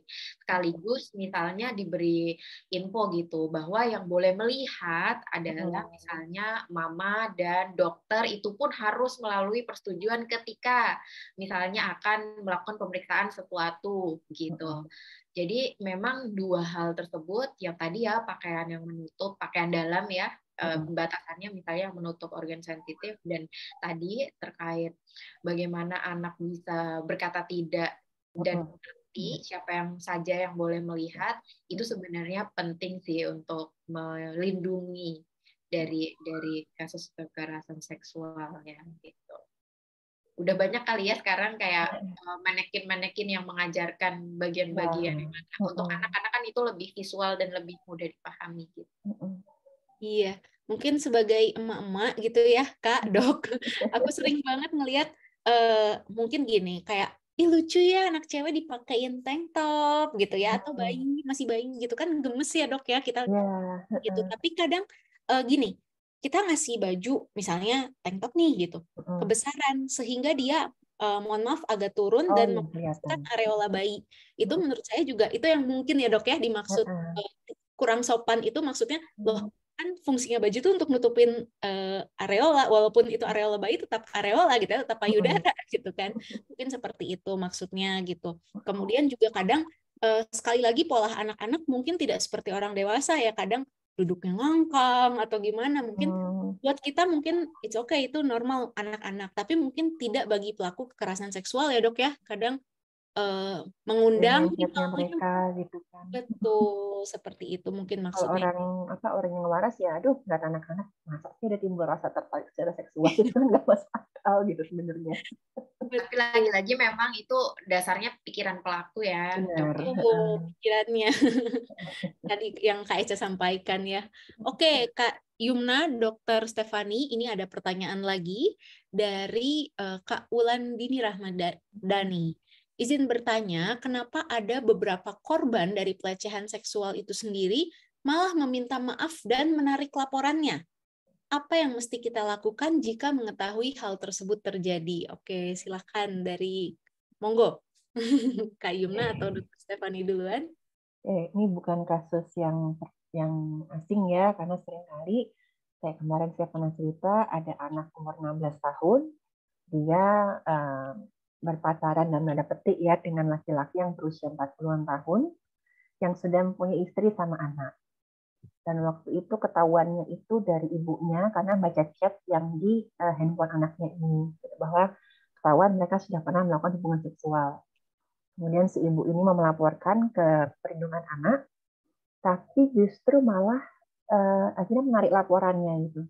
Karena istri dari si laki-laki ini mengancam nanti akan dilaporkan atas dasar perzinahan gitu. Sebenarnya sih ya nggak masuk akal ya, karena misalkan dia lapor ke polisi sudah pasti akan karena ada si laki-lakinya ini, karena dia melakukan persetubuhan pada anak di bawah umur. Dan seringkali korban kena kekerasan seksual itu, pelecehan seksual itu ya beberapa yang faktor kenapa dia menarik laporan itu banyak ya. Ada yang dia merasa takut gitu, takut nanti kasusnya tersebar, nama baiknya dia rusak, terus dia malah disalahkan, victim blaming ya. Jadi ingin disalahkan, apalagi kalau usianya sudah dewasa, itu rentan banget karena hukumnya tuh yang untuk melindunginya korban ini makin sedikit lah gitu.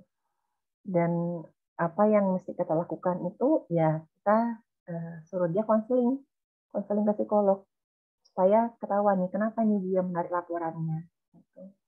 Tanya maaf tapi pada beberapa kasus memang ada yang melaporkan itu untuk menghancurkan nama baik, memang ada, walaupun saya jarang dapat, hampir nggak pernah.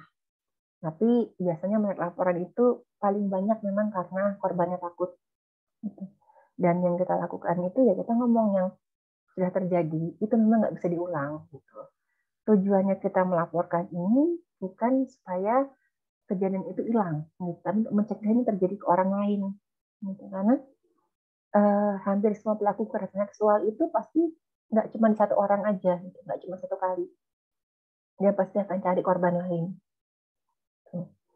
Dan misalkan dia tetap menarik laporan, oke, itu mungkin dari kepolisian jarang sih ada yang sampai dikejar terus lah gitu. Ya, yang bisa kita lakukan ya kita misalkan dia menarik laporannya karena dia nggak punya bukti, karena fisik dari kepolisian juga bilang ini susah nih. Kalau misalkan kita maju ke pengadilan, kemungkinan kita si terdakwanya itu di hukum cuma sepersekian gitu ya. Yang bisa kita lakukan ya kita memotivasi dia untuk konseling atau menghilangkan traumanya. Gitu aja. Oke, terima kasih Dokter Stefani. Mungkin dari Kak Eca, ini karena Kak Eca tidak bisa kami spotlight, jadi punten ya Kak Eca. Mungkin ada tanggapan Kak, kalau mungkin pernah juga ada korban yang Kakak dampingi, kemudian menarik gitu laporannya kembali. Ini aku maaf ya sambil di jalan jadi agak berisik. Iya, aku tuh pernah ngalamin pelecehan seksual itu ya dialami oleh kawan transpuan yang aku kemarin bahas itu. Jadi karena memang di undang-undang itu kan yang negara tahu cuma ada hanya laki-laki dan perempuan. Pelecehan seksual bisa dilakukan dari laki-laki ke perempuan, tidak bisa ke transpuan gitu. Dan itu kan masih tetap advokasi. Tetapi karena polisinya agak ribet dengan alot dengan perdebatan itu, dan akhirnya temanku merasa kelelahan dan akhirnya udah deh nggak usah dilanjutin Kak, kita non litigasi aja, selesaikan secara kekeluargaan gitu. Dan itu padahal aku sudah sampaikan keberatan dan ketakutan aku kepada oknum kepolisian tersebut gitu. Nah, aku bilang ke oknum kepolisian tersebut, aku bilang kalau ini dibiarkan dia bisa melakukan ke siapapun, aku bilang kayak gitu. Karena dengan kawan transpuan aja dia berani, apalagi dengan perempuan yang cis perempuan gitu. Jadi memang itu tetap tidak ditanggapi ataupun dipublis oleh pihak kepolisian, dan akhirnya kasus ini selesai ya sudah dengan damai kekeluargaan.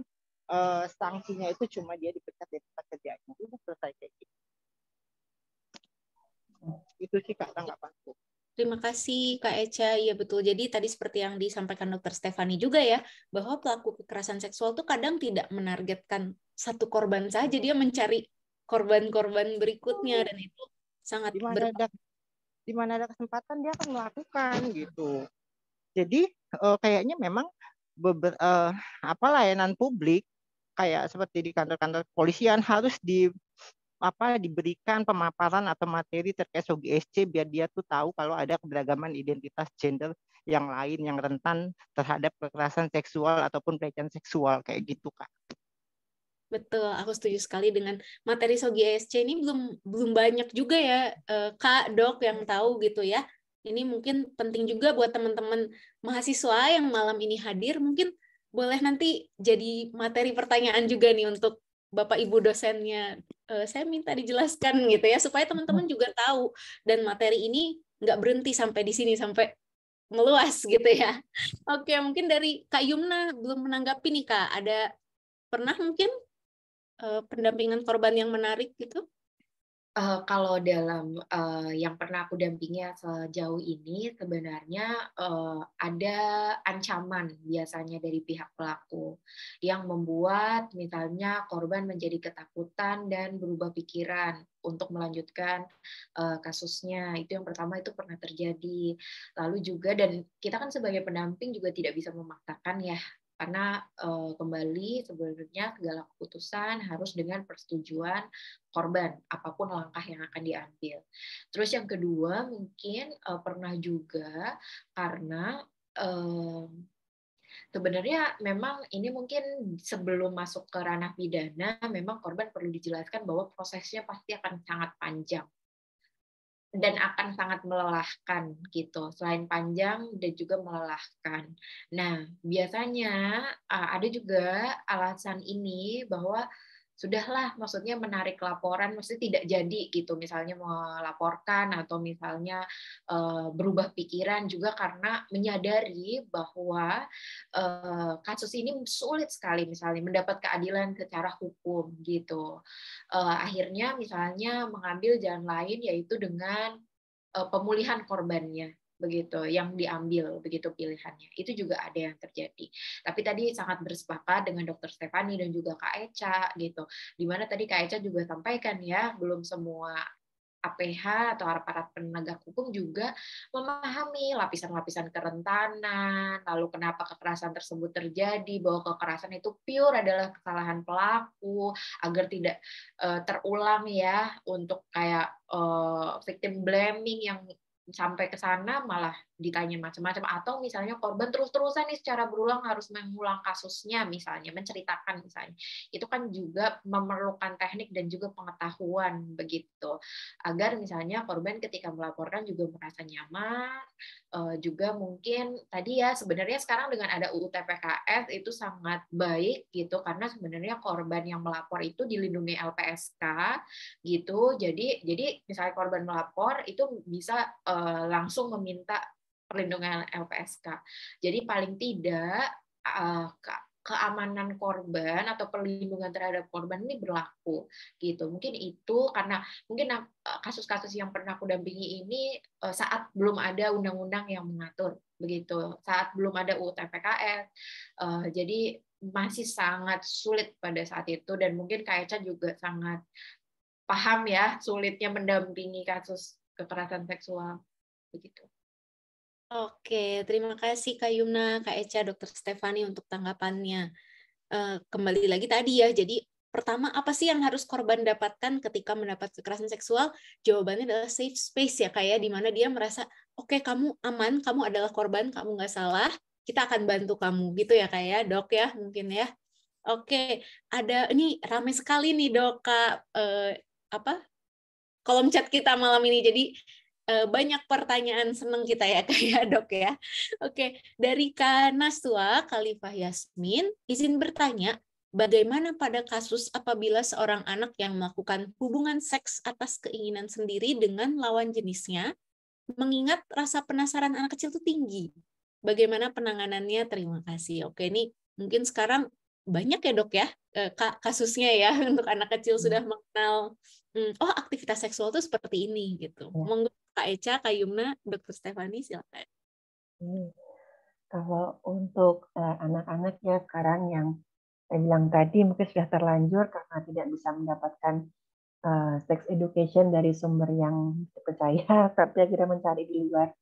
Ya, yang pertama kita harus cari orang yang lebih dewasa yang punya kewenangan dan kompetensi dalam menangani kasus kekerasan seksual, karena walaupun dengan konsennya anak ini, itu yang namanya persetubuhan anak di bawah umur itu tetap tak bisa dibenarkan gitu.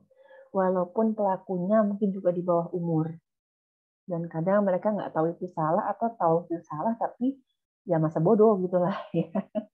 Jadi sarannya entah itu korban ataupun pelakunya yang dapat itu harus sama-sama dapat konseling. Karena tahu ini kan sudah terjadi ya, sudah pernah berhubungan seksual, terus juga diajarin mengenai perilaku seks tidak aman dan apa aja bahayanya, nggak cuman hamil atau kena HIV. Dan mungkin dari situ juga kita bisa tahu jangan-jangan anak ini korban eksploitasi seksual, kan kita nggak ngerti juga.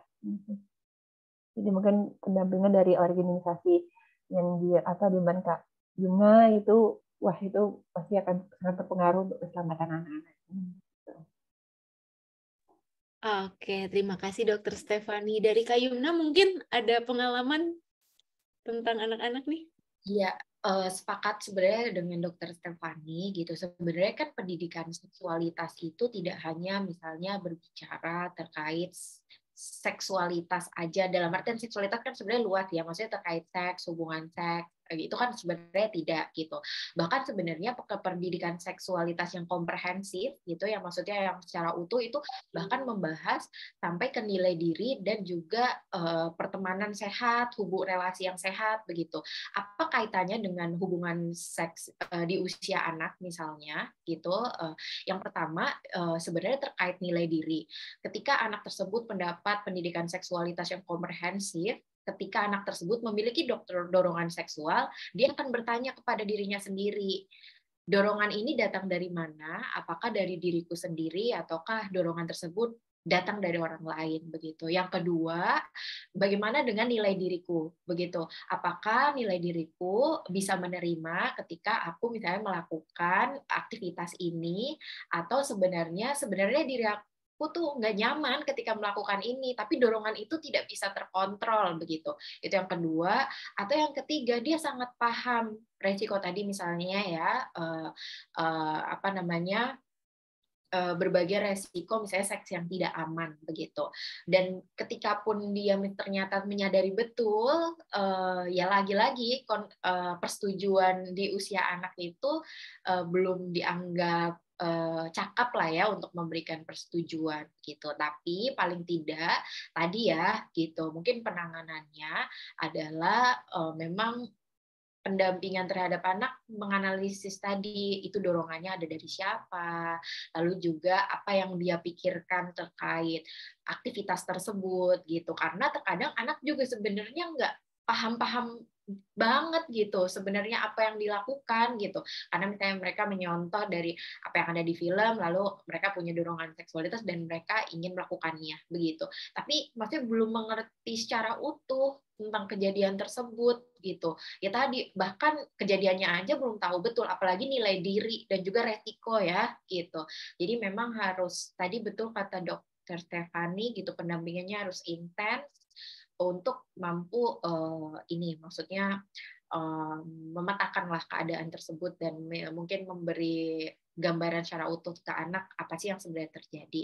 Dan sebenarnya pendidikan seksualitas yang komprehensif itu terbukti melindungi anak dan juga remaja itu dari kehamilan tidak diinginkan dan juga infeksi menular seksual. Ya karena tadi ketika memang ada dorongan, mereka paham dorongan itu bagaimana harus dikelola atau harus dorongannya muncul dari siapa. Ketika pun mereka secara konsensual mungkin akhirnya melakukan, mungkin mereka bisa memetakan itu ya akhirnya keamanan diri gitu. Jadi mungkin hal tersebut walaupun ya kembali persetujuan di usia anak belum bisa dianggap cakap. Itu yang mungkin harus digarisbawahi. Oke, baik. Terima kasih Kak Yumna. Mungkin dari Kak Eca ada tanggapan terkait anak-anak nih, Kak? Iya, sedikit tanggapan sih. Tadi yang disampaikan oleh Yumna, oleh Dokter Stefani itu sudah konkret dan sudah lengkap. Jadi memang edukasi pembelajaran seks sejak dini itu bukan berarti kita untuk mengajarkan anak untuk tidak boleh ini itu.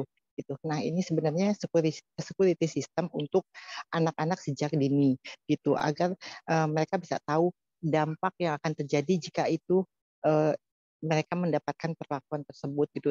Tidak perlu berat-berat sih, maksudnya memang anak-anak kan juga kalau kita jelaskan yang terlalu berat nggak akan nyampe kan. Hari ini dijelaskan, sorenya dia main udah lupa lagi apa yang kita ingatkan gitu.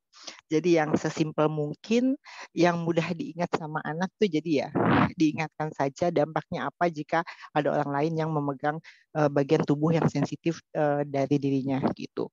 Dan pernah ada pengalaman di depan rumahku, ini juga sering terjadi di sekolah-sekolah ya gitu. Bahkan di rumah-rumah itu pelakunya tukang-tukang mainan yang keleneng-kelenengan gitu. Jadi itu di depan mataku gitu. Jadi aku baru pulang kerja, lihat tetangga aku lagi dipeluk-peluk. Gini, sini mau beli yang mana, sini Pak, aku sama bapak. Akunya spontan aku marah. Lu jualan aja, nggak usah kayak begitu. Pergi nggak sana, jangan sampai gue teriakin di sini ya, digebukin sama mas saya. Pergi nggak? Pergi bapak-bapak itu sampai detik ini dia nggak pernah jualan lagi di lingkungan rumah itu. Gitu, karena memang mereka menjeratnya dengan jual mainan gitu. Dengan mengiming-imingi ini kan anak kecil demen ya kalau lihat orang jualan mainan di sekolah kayak gitu.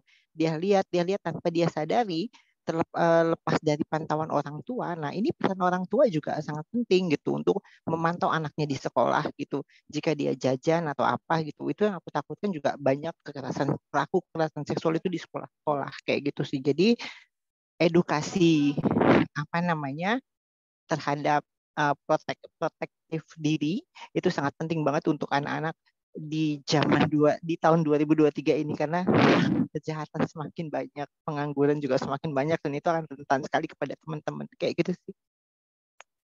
Oke, terima kasih Kak Eca. Jadi betul ya tadi ya yang disampaikan Dokter Stefani, Kak Yumna, Kak Eca.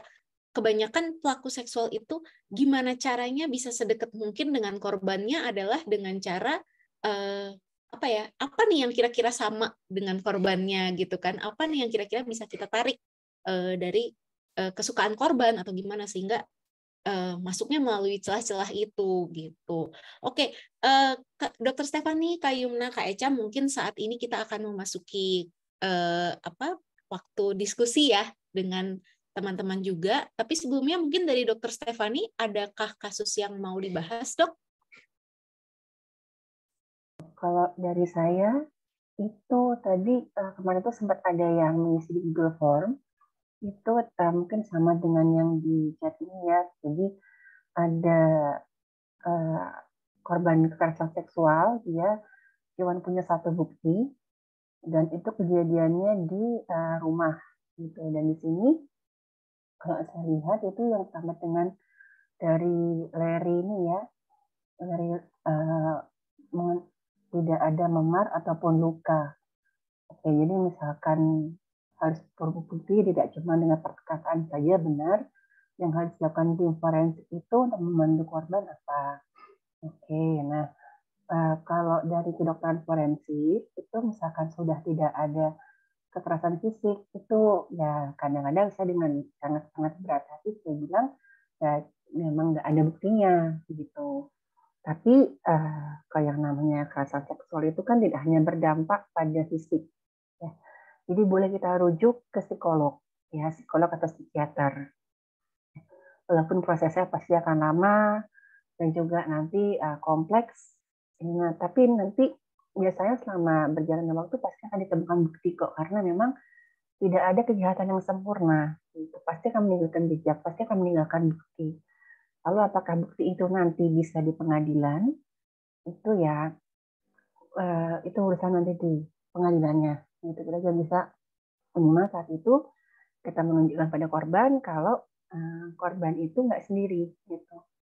Dan kita juga menunjukkan kalau yang dilakukan pelaku itu nggak bisa dibenarkan, dan saat ini korban sedang memperjuangkan haknya untuk mendapatkan perlindungan hukum. Itu lebih seperti itu. Oke, terima kasih dokter. Mungkin dari Kak Yumna, Kak Eca, apakah ada tanggapan? Kalau dari aku cukup sih, sudah sangat menjawab apa yang disampaikan Dokter Stefan. Baik, dari Kak Eca mungkin ada tanggapan kah, Kak? Oke, mungkin Kak Eca tadi lagi di jalan ya. Kalau tidak ada, mungkin Dok, Kak, ini dari tadi ada Kak Ana yang sudah raise hand. Mohon maaf ya Kak ya, karena tadi kita belum masuk waktu diskusi, sesi diskusi, tapi sekarang sudah boleh. Silahkan kalau Kak Ana mau bertanya melalui speaker, open mic, silahkan Kak. Iya, terima kasih banyak Kak kesempatannya. Selamat malam untuk semuanya. Izin bertanya, untuk ini pertanyaannya saya lebih mau ke mindset sih ya. Saya melihat bahwa memang sih pria juga bisa diperkosa atau pelecehan seksual, tapi kan kebanyakan mayoritas perempuan ya, setahu saya. Dan saya juga merhatiin seiring saya bertambah dewasa gitu sebagai wanita ya, saya melihat kok kayaknya jadi wanita itu banyak gak enaknya gitu. Banyak hal yang gak enaknya yang dirasain wanita yang pria gak rasain dalam konteks ini. Kayak misalnya setahu saya, as far as I know ya, mohon dikoreksi kalau salah, itu kayak kontrasepsi itu cewek. Setahu saya padahal kontrasepsi itu ada efek sampingnya. Terus kalau cowok mau punya anak dia nggak harus hamil, nggak harus melahirkan, and it's painful gitu. Itu kan ada kesulitannya sendiri gitu. Sampai kayak aku merasa kayak, oh kalau aku bisa milih lahir, aku pengen jadi laki-laki, nggak mau jadi cewek gitu. So, mindset apa yang harus saya terapkan sehingga saya bisa dibilang apa ya, ikhlas atau legowo gitu, lahir di dunia ini sebagai wanita. Terima kasih. Oke, pertanyaan yang menarik sekali nih ya Kak Ana ya. Terima kasih banyak Kak Ana pertanyaannya. Silahkan monggo Kak Yumna, Kak Eca, Dr. Stefani, mungkin ada yang mau menjawab? Oke, ini tentang gender role berarti ya ini ya maksudnya. Oke, pertanyaan Nana itu menarik banget ya. Kalau dulu itu ya kita lihat itu kok kayaknya perempuan tuh banyak nggak enaknya. Oh ya, karena tadi dulu ya saya jawab dari sisi hukumnya tadi. Yang namanya perkosaan kalau kita merujuk ke KUHP, yang mudah-mudahan sekarang udah mulai peraturan bergeser ya, itu adanya hubungan seksual persetubuhan itu antara perempuan dan laki-laki yang dengan kekerasan ya gitu. Tapi memang kalau yang namanya pada laki-laki itu memang kita lihat sendiri jarangnya ada di berita, tapi bukan berarti itu nggak pernah terjadi, karena kalau yang namanya perkosaan di mana seorang laki-laki dipaksa untuk melakukan hubungan seksual itu terjadi, tapi biasanya korbannya akan jauh lebih malu untuk melapor karena pasti dengan dianggap kok dia ngelapor gitu, maksudnya dia kan sebagai yang lebih kuat gitu, malah yang ada malah jadi bercandaan sama teman-temannya gitu. Dan laki-laki itu seringkali dipaksa untuk kayak dibilang hampir nggak punya kelemahan ya gitu, misalkan bahkan ada rasa takut pun dia nggak boleh gitu. Misalkan dia ngerasa takut fobia sesuatu, pasti bilang kamu kan laki-laki gitu. Ya jadi bisa dibilang ya beberapa stigma di masyarakat tuh memang menyudutkan gitu. Kalau dari peran wanita, misalkan tadi, mau tanya lagi, dari anak itu misalkan hamil, melahirkan itu yang membuat merasa itu nggak enak tuh apa misalkan, apakah misalkan sekarang kan yang namanya perawatan kehamilan, terus juga persiapan untuk lahiran itu kan udah jauh lebih maju gitu. Misalkan kalau kita melahirkan pun ya bisa dibantu bius di spinal, bisa dibantu operasi. Yang membuat berat itu anggapan dari sekitar atau gimana?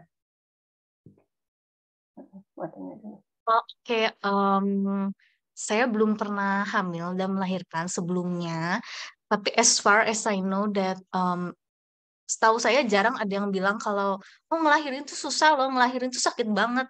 Jarang banget ada orang yang ngomong kayak gitu. Padahal emang kenyataannya susah dan sakit. Mau sesar, mau ini pun, ya ini pasti masalah mindset sih ya. Banyak orang yang nganggap it's a blessing and it's an honorable job, which it is. Tapi jarang juga orang yang ngomong penderitaannya gitu. Gitu sih, Dok. Ya, apalagi sekarang misalkan bahkan dalam keadaan darurat pun kadang orang yang melahirkan secara sesar dianggap mau enaknya aja gitu kan, ada tanggapan seperti itu ya. Iya. Mojok yang perempuan gitu kan. Terus ada yang udah kesakitan minta ampun, di bius pun malah dibilang kok kamu nggak kuat gitu kan. Jadi yang kira-kira membuat untuk kita supaya bisa nerima itu mungkin ini ya kita coba kita itu deh lebih lihat lagi, masa sih benar nggak sih yang kita anggap seperti ini, coba kita lihat lagi deh apa jangan-jangan yang selama ini membuat kita takut, membuat kita aduh kok gini banget tuh ternyata cuma anggapan dari sebagian kecil di orang-orang sekitar kita aja gitu. Kan ada juga tuh yang suaminya nggak tahu istrinya sakit ya didampingi, misalkan lagi hamil lagi pegel ya dibantu juga gitu untuk ngerjakan yang lain-lain, dirawat juga, nanti juga lagi nggak fit gitu kan. Terus juga misalkan dibalik ya, misalkan ada laki-laki ketemu perempuan, terus si laki-lakinya ini ngaku gitu loh, aku tuh sebenarnya nggak, aku fobia darah, aku fobia tinggi ya. Mungkin dia juga akhirnya ketemu gitu sama perempuan yang nanti atau orang lain, nggak mesti perempuan ya, temen kan. Nah, oh ya namanya juga fobia gitu. Fobia kan kata kondisi irasional, setiap orang punya fobia, setiap orang punya kelemahan, ya nggak apa-apa gitu. Jadi mungkin ada ya, ada baiknya kita coba kita lihat lagi gitu, yang membuat kita ngerasa itu tuh benarkah dari seluruh dunia atau seperti itu gitu. Karena kan misalkan misalnya semakin banyak kita dialog sama dari yang biasa mendampingi tentang kekerasan berbasis gender, kayak Kak Yumna, Kak Eca, itu saya yang kenama nanti, insya Allah kita juga semakin tenang, nggak takut lagi, karena ngerasa kita punya safe space gitu. Oke, terima kasih Dokter Stefani. Itu menarik sekali ya, Kak Yumna. Gimana nih? Ada tanggapan kah? Ya, menarik banget sih pertanyaan dari Ana gitu. Jadi sebenarnya kan kita mungkin dari tadi sama-sama sepakat ya bahwa sebenarnya siapapun rentan dan bisa menjadi korban kekerasan seksual begitu. Jadi apalagi sebenarnya secara riset ada beberapa riset yang menunjukkan bahwa sebenarnya anak laki-laki itu juga kerentanannya sama tingginya dengan anak perempuan begitu. Hanya saja tadi ya laki-laki mungkin kadang terjebak di fragile masculinity gitu ya, tuntutan dari sekitar yang harus selalu kuat, selalu tidak boleh menangis, tidak boleh kok nggak nolak dan lain sebagainya gitu. Tapi sebenarnya pada anak laki-laki itu terjadi juga sebenarnya ada kerentanan gitu. Tetapi memang gitu kalau kita melihat lapisan identitas gitu, perempuan di dunia ini atau di Indonesia lah ya, nggak usah jauh-jauh, memang punya kerentanan yang berbeda gitu. Begitupun identitas lain ya, nanti Kak Eca bisa cerita bagaimana mungkin kerentanan komunitas transpuan begitu, yang kerentanannya memang berbeda dengan laki-laki gitu. Jadi perempuan itu memang kalau harus diakui memang kerentanannya lebih tinggi gitu untuk menjadi korban, istilahnya ya. Kita mungkin bisa mengambil kejadian sehari-hari yang sederhana, misalnya ketika laki-laki keluar jam 1 malam sama perempuan keluar jam 1 malam gitu. Dua-duanya sama-sama rentan, sama-sama karena di situ sepi, ada kemungkinan ada kejahatan dan lain sebagainya. Tapi pastinya perempuan harus ada ekstra perlindungan untuk dirinya sendiri ketika ada apa-apa. Tadi Dokter Stefani udah bilang juga untuk bawa alat dan lain sebagainya gitu.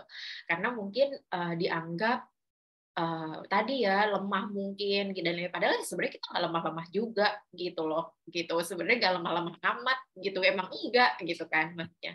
Nah terkait tadi misalnya hamil dan melahirkan gitu, lagi-lagi perempuan punya fungsi reproduksi yang berbeda ya sama laki-laki. Perempuan punya rahim, yang rahim tersebut ketika memang setuju untuk digunakan untuk hamil begitu ya, akhirnya perempuan tersebut akan hamil begitu dan akan melahirkan, akan mengandung 9 bulan dan akan melahirkan, yang melewati prosesnya pasti juga nggak mudah gitu. Tetapi lagi-lagi perempuan tinggal pilihan gitu, pilihan apakah misalnya akan melakukan fungsi reproduksinya itu, atau misalnya akan memilih hamil ataupun tidak, itu lagi-lagi pilihannya ada di perempuan itu sendiri dan bisa dipilih secara sadar gitu. Maka dari itu sebenarnya dalam misalnya memilih pasangan, misalnya akhirnya nanti misalnya memilih menikah atau tidak menikah, kesiapan kapan hamil ataupun ternyata tidak siap untuk hamil, lagi-lagi perempuan itu sendiri yang harus paham atas tubuhnya dan paham atas keputusannya gitu. Karena jujur memang ya society ini belum seideal itu gitu untuk bisa ramah terhadap segala pilihan yang kita pilih begitu. Itu terjadi juga misalnya mungkin aku cukup privilege karena aku terpapar pendidikan seksualitas secara komprehensif ya lewat komunitas yang sejak remaja aku ikuti begitu. Jadinya ketika akhirnya aku memutuskan untuk memiliki pasangan, itu aku pun paham kesiapan diri gitu. Ternyata misalnya belum siap, berarti saat menikah kita berdua sepakat untuk menggunakan kontrasepsi. Sampai kapan, sampai siapnya kapan, definisi siapnya kapan, kontrasepsi yang tepat itu apa gitu. Walaupun tadi Ana juga sempat mention bahwa pilihan kontrasepsi lebih banyak di perempuan gitu. Nanti mungkin Ana bisa setelah ini nonton dokumenter di Netflix gitu ya tentang perjalanan birth control gitu, bahwa sebenarnya banyak sekali perjalanan penemuan kontrasepsi di dunia gitu ya. Dan sempat juga ternyata ada pil untuk laki-laki gitu. Tapi kenapa tidak eksis di film itu sih ya, ini berdasarkan film itu, karena dianggap perempuan yang lebih dekat atau lebih riskan terhadap fungsi reproduksinya. Ya, lagi-lagi ya, gitu. Tapi ya lagi-lagi kita juga bisa memilih apa yang paling baik untuk tubuh kita. Kontrasepsi apa yang tepat, dan apa yang membuat kita nyaman, kesiapan diri kita. Mungkin akhirnya kita harus berdaya atas diri kita sendiri sih, karena society kita memang belum ideal. Itu sih mungkin kalau dari aku, Dr. Adinda dan Dr. Stefani. Karena kerentanan. Oke. Kak Eca mungkin bisa sharing juga tuh dari... Iya, ini kayak menarik kalau Kak Eca yang... Oke, terima kasih banyak Kak Yumna. Kak Eca mungkin ada tanggapan, Kak? Apa tadi pertanyaannya? Aku tadi agak skip. Oke, pertanyaannya, Kak Ana mau ulang atau mungkin jadi intinya Kak Ana ini merasa kok burden gitu ya, jadi perempuan tuh Kak Ana ini merasa society itu kayaknya selalu menganggap melahirkan tuh sakit, hamil itu sakit. Gimana caranya saya merasa saya bersyukur bahwa saya jadi perempuan gitu. Mungkin kalau dari Kak Eca mungkin ada tanggapan? Iya, nah apa ya? Memang menjadi perempuan itu memang aku sendiri yang maksudku, walaupun aku mengidentifikasikan itu sebagai perempuan secara sosial gitu, melihat perjuangan seorang perempuan itu sangat tinggi banget, dalam arti ya taruhannya nyawa gitu. Kalau sampai dia pendarahan atau kenapa-napa gitu. Nah memang gimana ya, di Indonesia, bukan di Indonesia atau di mana ya, bukan di Indonesia sih, maksudku kita kan masih melanggengkan budaya patriarki ya. Jadi di mana yang selalu punya power laki-laki gitu, yang paling besar, perempuan tidak bisa gitu. Dan terkait kontrasepsi gitu, dan itu juga kalau misalkan sudah menikah pun, jika si pasangannya ini, si perempuannya harus menggunakan pengaman ya, tapi kalau misalkan si pasangannya tetap memaksa untuk tidak mau pakai, kan kita sudah nikah tapi harus gue nggak mau pakai, nggak enak atau apa, dan kalau dia masih tetap memaksa ya itu kan bisa disebut pemerkosaan ya, atau pemaksaan dalam hubungan gitu. Karena kalau berhubungan itu kan harus memang ada konsen antara satu sama lainnya gitu, tidak bisa dipaksakan gitu. Dan apa ya, benar tadi yang kata Yumna bilang, kalau perempuan yang keluar malam itu dicapnya perempuan nggak bener tuh, jam 1 malam keluar, pasti nggak baik-baik tuh, kerjanya di diskotik tuh kayak gitu. Jadi banyak sekali stigma-stigma yang dihadapi atau yang diterima oleh teman-teman perempuan gitu. Padahal mereka tidak tahu perjuangan seorang perempuan itu seperti apa, melahirkan, ngurus anak, pagi-pagi sudah harus beberes rumah gitu. Jadi apa ya, kalau dibilang setara ya setara dengan laki-laki gitu pelakuannya gitu. Banyak kok single parent yang bisa sukses membesarkan anaknya sendiri tanpa harus ada pasangan gitu. Jadi mulai dari sekarang membangun kesadaran, tidak ada lagi, kita tidak boleh lagi melanggengkan budaya patriarki gitu. Jadi ya tidak mesti perempuan harus di rumah, ya kenapa tidak kalau memang perempuan itu bisa bekerja, mau mandiri, kayak gitu sih Kak tanggapan dari aku. Oke, terima kasih Kak Eca tanggapannya. Jadi betul, aku sedikit izin menambahkan ya, Dr. Stefani, Kak Yumna, Kak Eca, bahwa mungkin kalau dari masalah Kak Ana ini tadi ya, yang aku rasakan sih, aku dulu juga gitu, karena aku terlahir sebagai pribadi yang gampang rendah diri gitu. Jadi rendah hati, tapi kadang-kadang jadi rendah diri gitu kan, anjlok gitu. Nah, tapi yang kita perlu rasakan, maksudnya gini, kalau dari budaya patriarki tadi, melihat orang pribadi yang seperti saya gitu, yang rendah diri, wah wanita rendah diri, enak banget ini diinjek-injek gitu ya. Tapi setelah saya mengenali diri saya sendiri gitu ya, oh ternyata saya punya strength tuh ini loh, saya punya weakness ini gitu, saya punya kekuatan ini, saya punya kelebihan ini gitu. Dan ketika kita belajar mengenali diri kita sendiri, apalagi sebagai perempuan gitu ya, dan mungkin Kak Echa dan teman-teman sebagai transpuan gitu, itu kita jadi kuat gitu. Jadi kalau Kak Ana tadi kan aku nangkepnya ya, Dokter Stefani makanya tadi nanya, ini tuh takutnya takut secara harafiah, maksudnya misalnya, oh melahirkan tuh sakit, hamil tuh sakit, aku jadi nggak bersyukur nih, it's not a blessing for me, misalnya kayak gitu, atau takut karena pandangan orang. Nah, ketika kita takut dengan pandangan orang, kalau kita sudah kuat mengenali diri kita sendiri, harusnya pandangan orang nggak jadi masalah ya Dok ya Kak ya untuk kita gitu. Wah, seneng banget nih sesi kita malam ini, benar-benar moga-moga menghadirkan enlightenment juga nih ya buat Kak Ana, karena aku sih tercerahkan sekali dengan pertanyaan teman-teman, dengan jawaban dan tanggapan dari dokter, kakak semua gitu ya. Oke, mungkin ada yang dokter, mungkin ada kasus lagi yang mau dipaparkan, Dok? Sebenarnya sih bukan kasus, tapi masih berhubungan dengan pertanyaannya Kak Ana tadi ya. Itu kan kadang-kadang dulu waktu saya masih aktif di medsos, itu kan sering tuh ada yang misalkan kita minta kesetaraan, seakan-akan tuh tanggung jawab dari gender tertentu itu harus bisa diemban sama gender yang lain gitu, terlepas dari apa yang harusnya sebenarnya itu susah dan hampir nggak mungkin gitu. Katanya tadi kayak Dokter Adina tadi bilang ya, misalkan perempuan nih rendah diri gitu, wah enak banget nih terima bisa ditekan, itu sama nggak benernya juga. Misalkan ada laki-laki yang kurang kepercayaan diri, wah enak nih bisa kita supir, ya nggak bener juga gitu. Jadi yang namanya kesetaraan itu tetap harus adil gitu, bukan kita memaksa laki-laki untuk hamil atau perempuan untuk yang ngelakuin tanggung jawabnya apa, melakukan sesuatu yang sebenarnya kita tahu itu nggak mungkin dilakukan seorang perempuan gitu. Demikian juga dengan sebaliknya gitu. Tapi ya tetap adil aja lah gitu, maksudnya kita harus mengakui ada yang bisa dilakukan perempuan tapi nggak bisa dilakukan laki-laki, demikian juga sebaliknya, dan ada baiknya kita saling melengkapin gitu. Dan sampai nanti misalkan ada yang kita diminta kayak pertanggungjawaban gitu, dibilang ya saya merasa lebih superior karena gender yang satunya tuh nggak bisa gini loh, saya kan gitu harusnya kan malah saling melengkapi, kenapa malah saling nindas gitu. Iya, betul. Tapi dari yang Dokter Stefani sampaikan, jadinya aku ingat suatu konsep terkait kesetaraan dan kesetaraan berkeadilan gitu. Jadi sebenarnya kan kalau misalnya tuntutannya sama tuh karena tidak akan mungkin, karena kan kondisinya memang berbeda.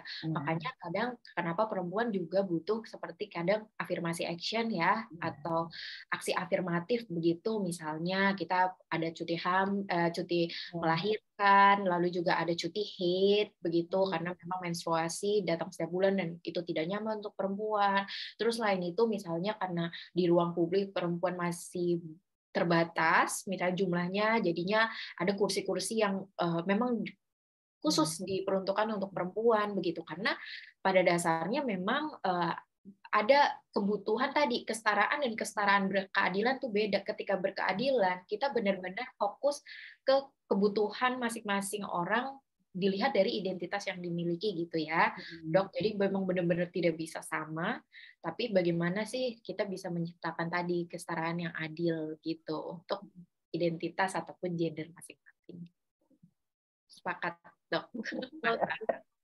Mungkin aku nambahin dikit, mungkin pernah lihat itu Dok, analoginya Kak, yang apa, ada beberapa orang yang sama-sama mau mengintip keluar. Ya, mereka mau lihat pemandangan, tapi yang satu tinggi, yang satu pendek, sehingga yang adil itu mungkin tidak terlihat adil karena yang tinggi cuma tidak dapat ganjalan, dapat ganjalan untuk naik, tapi yang pendek mendapat banyak sekali ganjalan sehingga dia bisa melihat keluar. Toh pada akhirnya sama-sama melihat keluar gitu ya Kak, Dok. Gitu. Yang penting tujuannya tuh baik sama gitu. Caranya mungkin berbeda-beda. Begitu. Oke.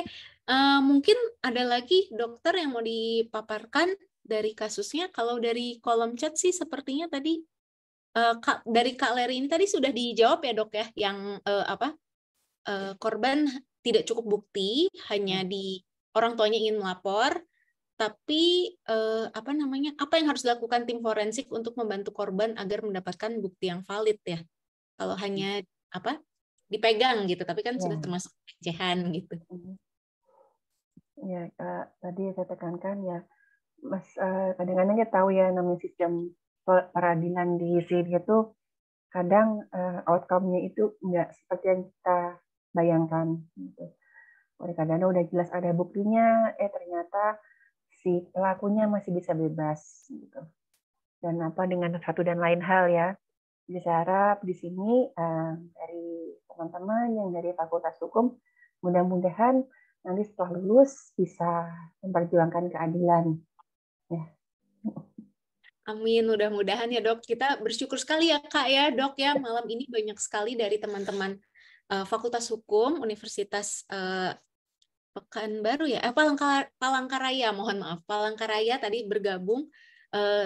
Mudah-mudahan tidak hanya menjadi tugas semata, tapi ada sesuatu yang teman-teman serap dan teringat gitu ya. Mudah-mudahan kalau lihat, waktu itu ikut sama Dr. Stefani, sama Kak Yumna, sama Kak Echa nih soal ini, aku udah tahu gitu ya teman-teman ya. Iya, ada harapanku sih teman-teman yang dari Fakultas Kedokteran, Fakultas Hukum, mudah-mudahan nanti kalau sudah menjadi staf layanan publik harus lebih ramah dengan keberagaman isu identitas gender dan sosial seksualitas kayak gitu. Jadi nggak perlu kaget lagi kalau misalkan sedang mendapat bukan konsumen ya, mendapat klien yang identitasnya berbeda dari yang ada di Indonesia, jadi nggak perlu kaget lagi, nggak perlu yang harus jadi kayak risih gitu. Jadi belajarlah belajarlah menghargai dan menerima keberagaman identitas gender dan seksualitas gitu sih. Amin, terima kasih banyak ya Kak Echa ya. Mudah-mudahan tadi semuanya benar-benar setara, kita hapuskan budaya patriarki bareng-bareng, cegah kekerasan seksual gitu ya. Bukan korbannya yang harus kita kurangi, pelakunya ya justru ya Dok Kak ya. Kita cegah pelakunya gitu. Oke, tanpa terasa ternyata sudah 2 jam juga kita berdiskusi, dokter, kakak, dan teman-teman sekalian. Sudah tiba kita di penghujung acara. Mungkin sebelum kita tutup, kita foto bersama dulu mungkin ya untuk kenang-kenangan. Silakan bagi yang mau on cam. Oke. Yuk, silakan teman-teman di on cam. Saya akan bantu untuk fotonya. Ini barangkali nanti butuh nih buat teman-teman mahasiswa buat laporan ke dosen, buat absen. Oke, ready? Di halaman pertama dulu ya. Siap, 1, 2, 3. Halaman pertama satu kali lagi. Teman-teman jangan ada yang nulis komen dulu ya, biar nggak masuk komennya. 1, 2, 3, halaman pertama. Sekarang beralih ke halaman kedua. Siap, 1, 2, 3. Sekali kalau lagi. mau gaya bebas, boleh loh teman-teman, silakan. Bebas.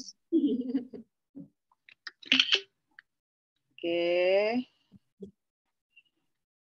Halaman.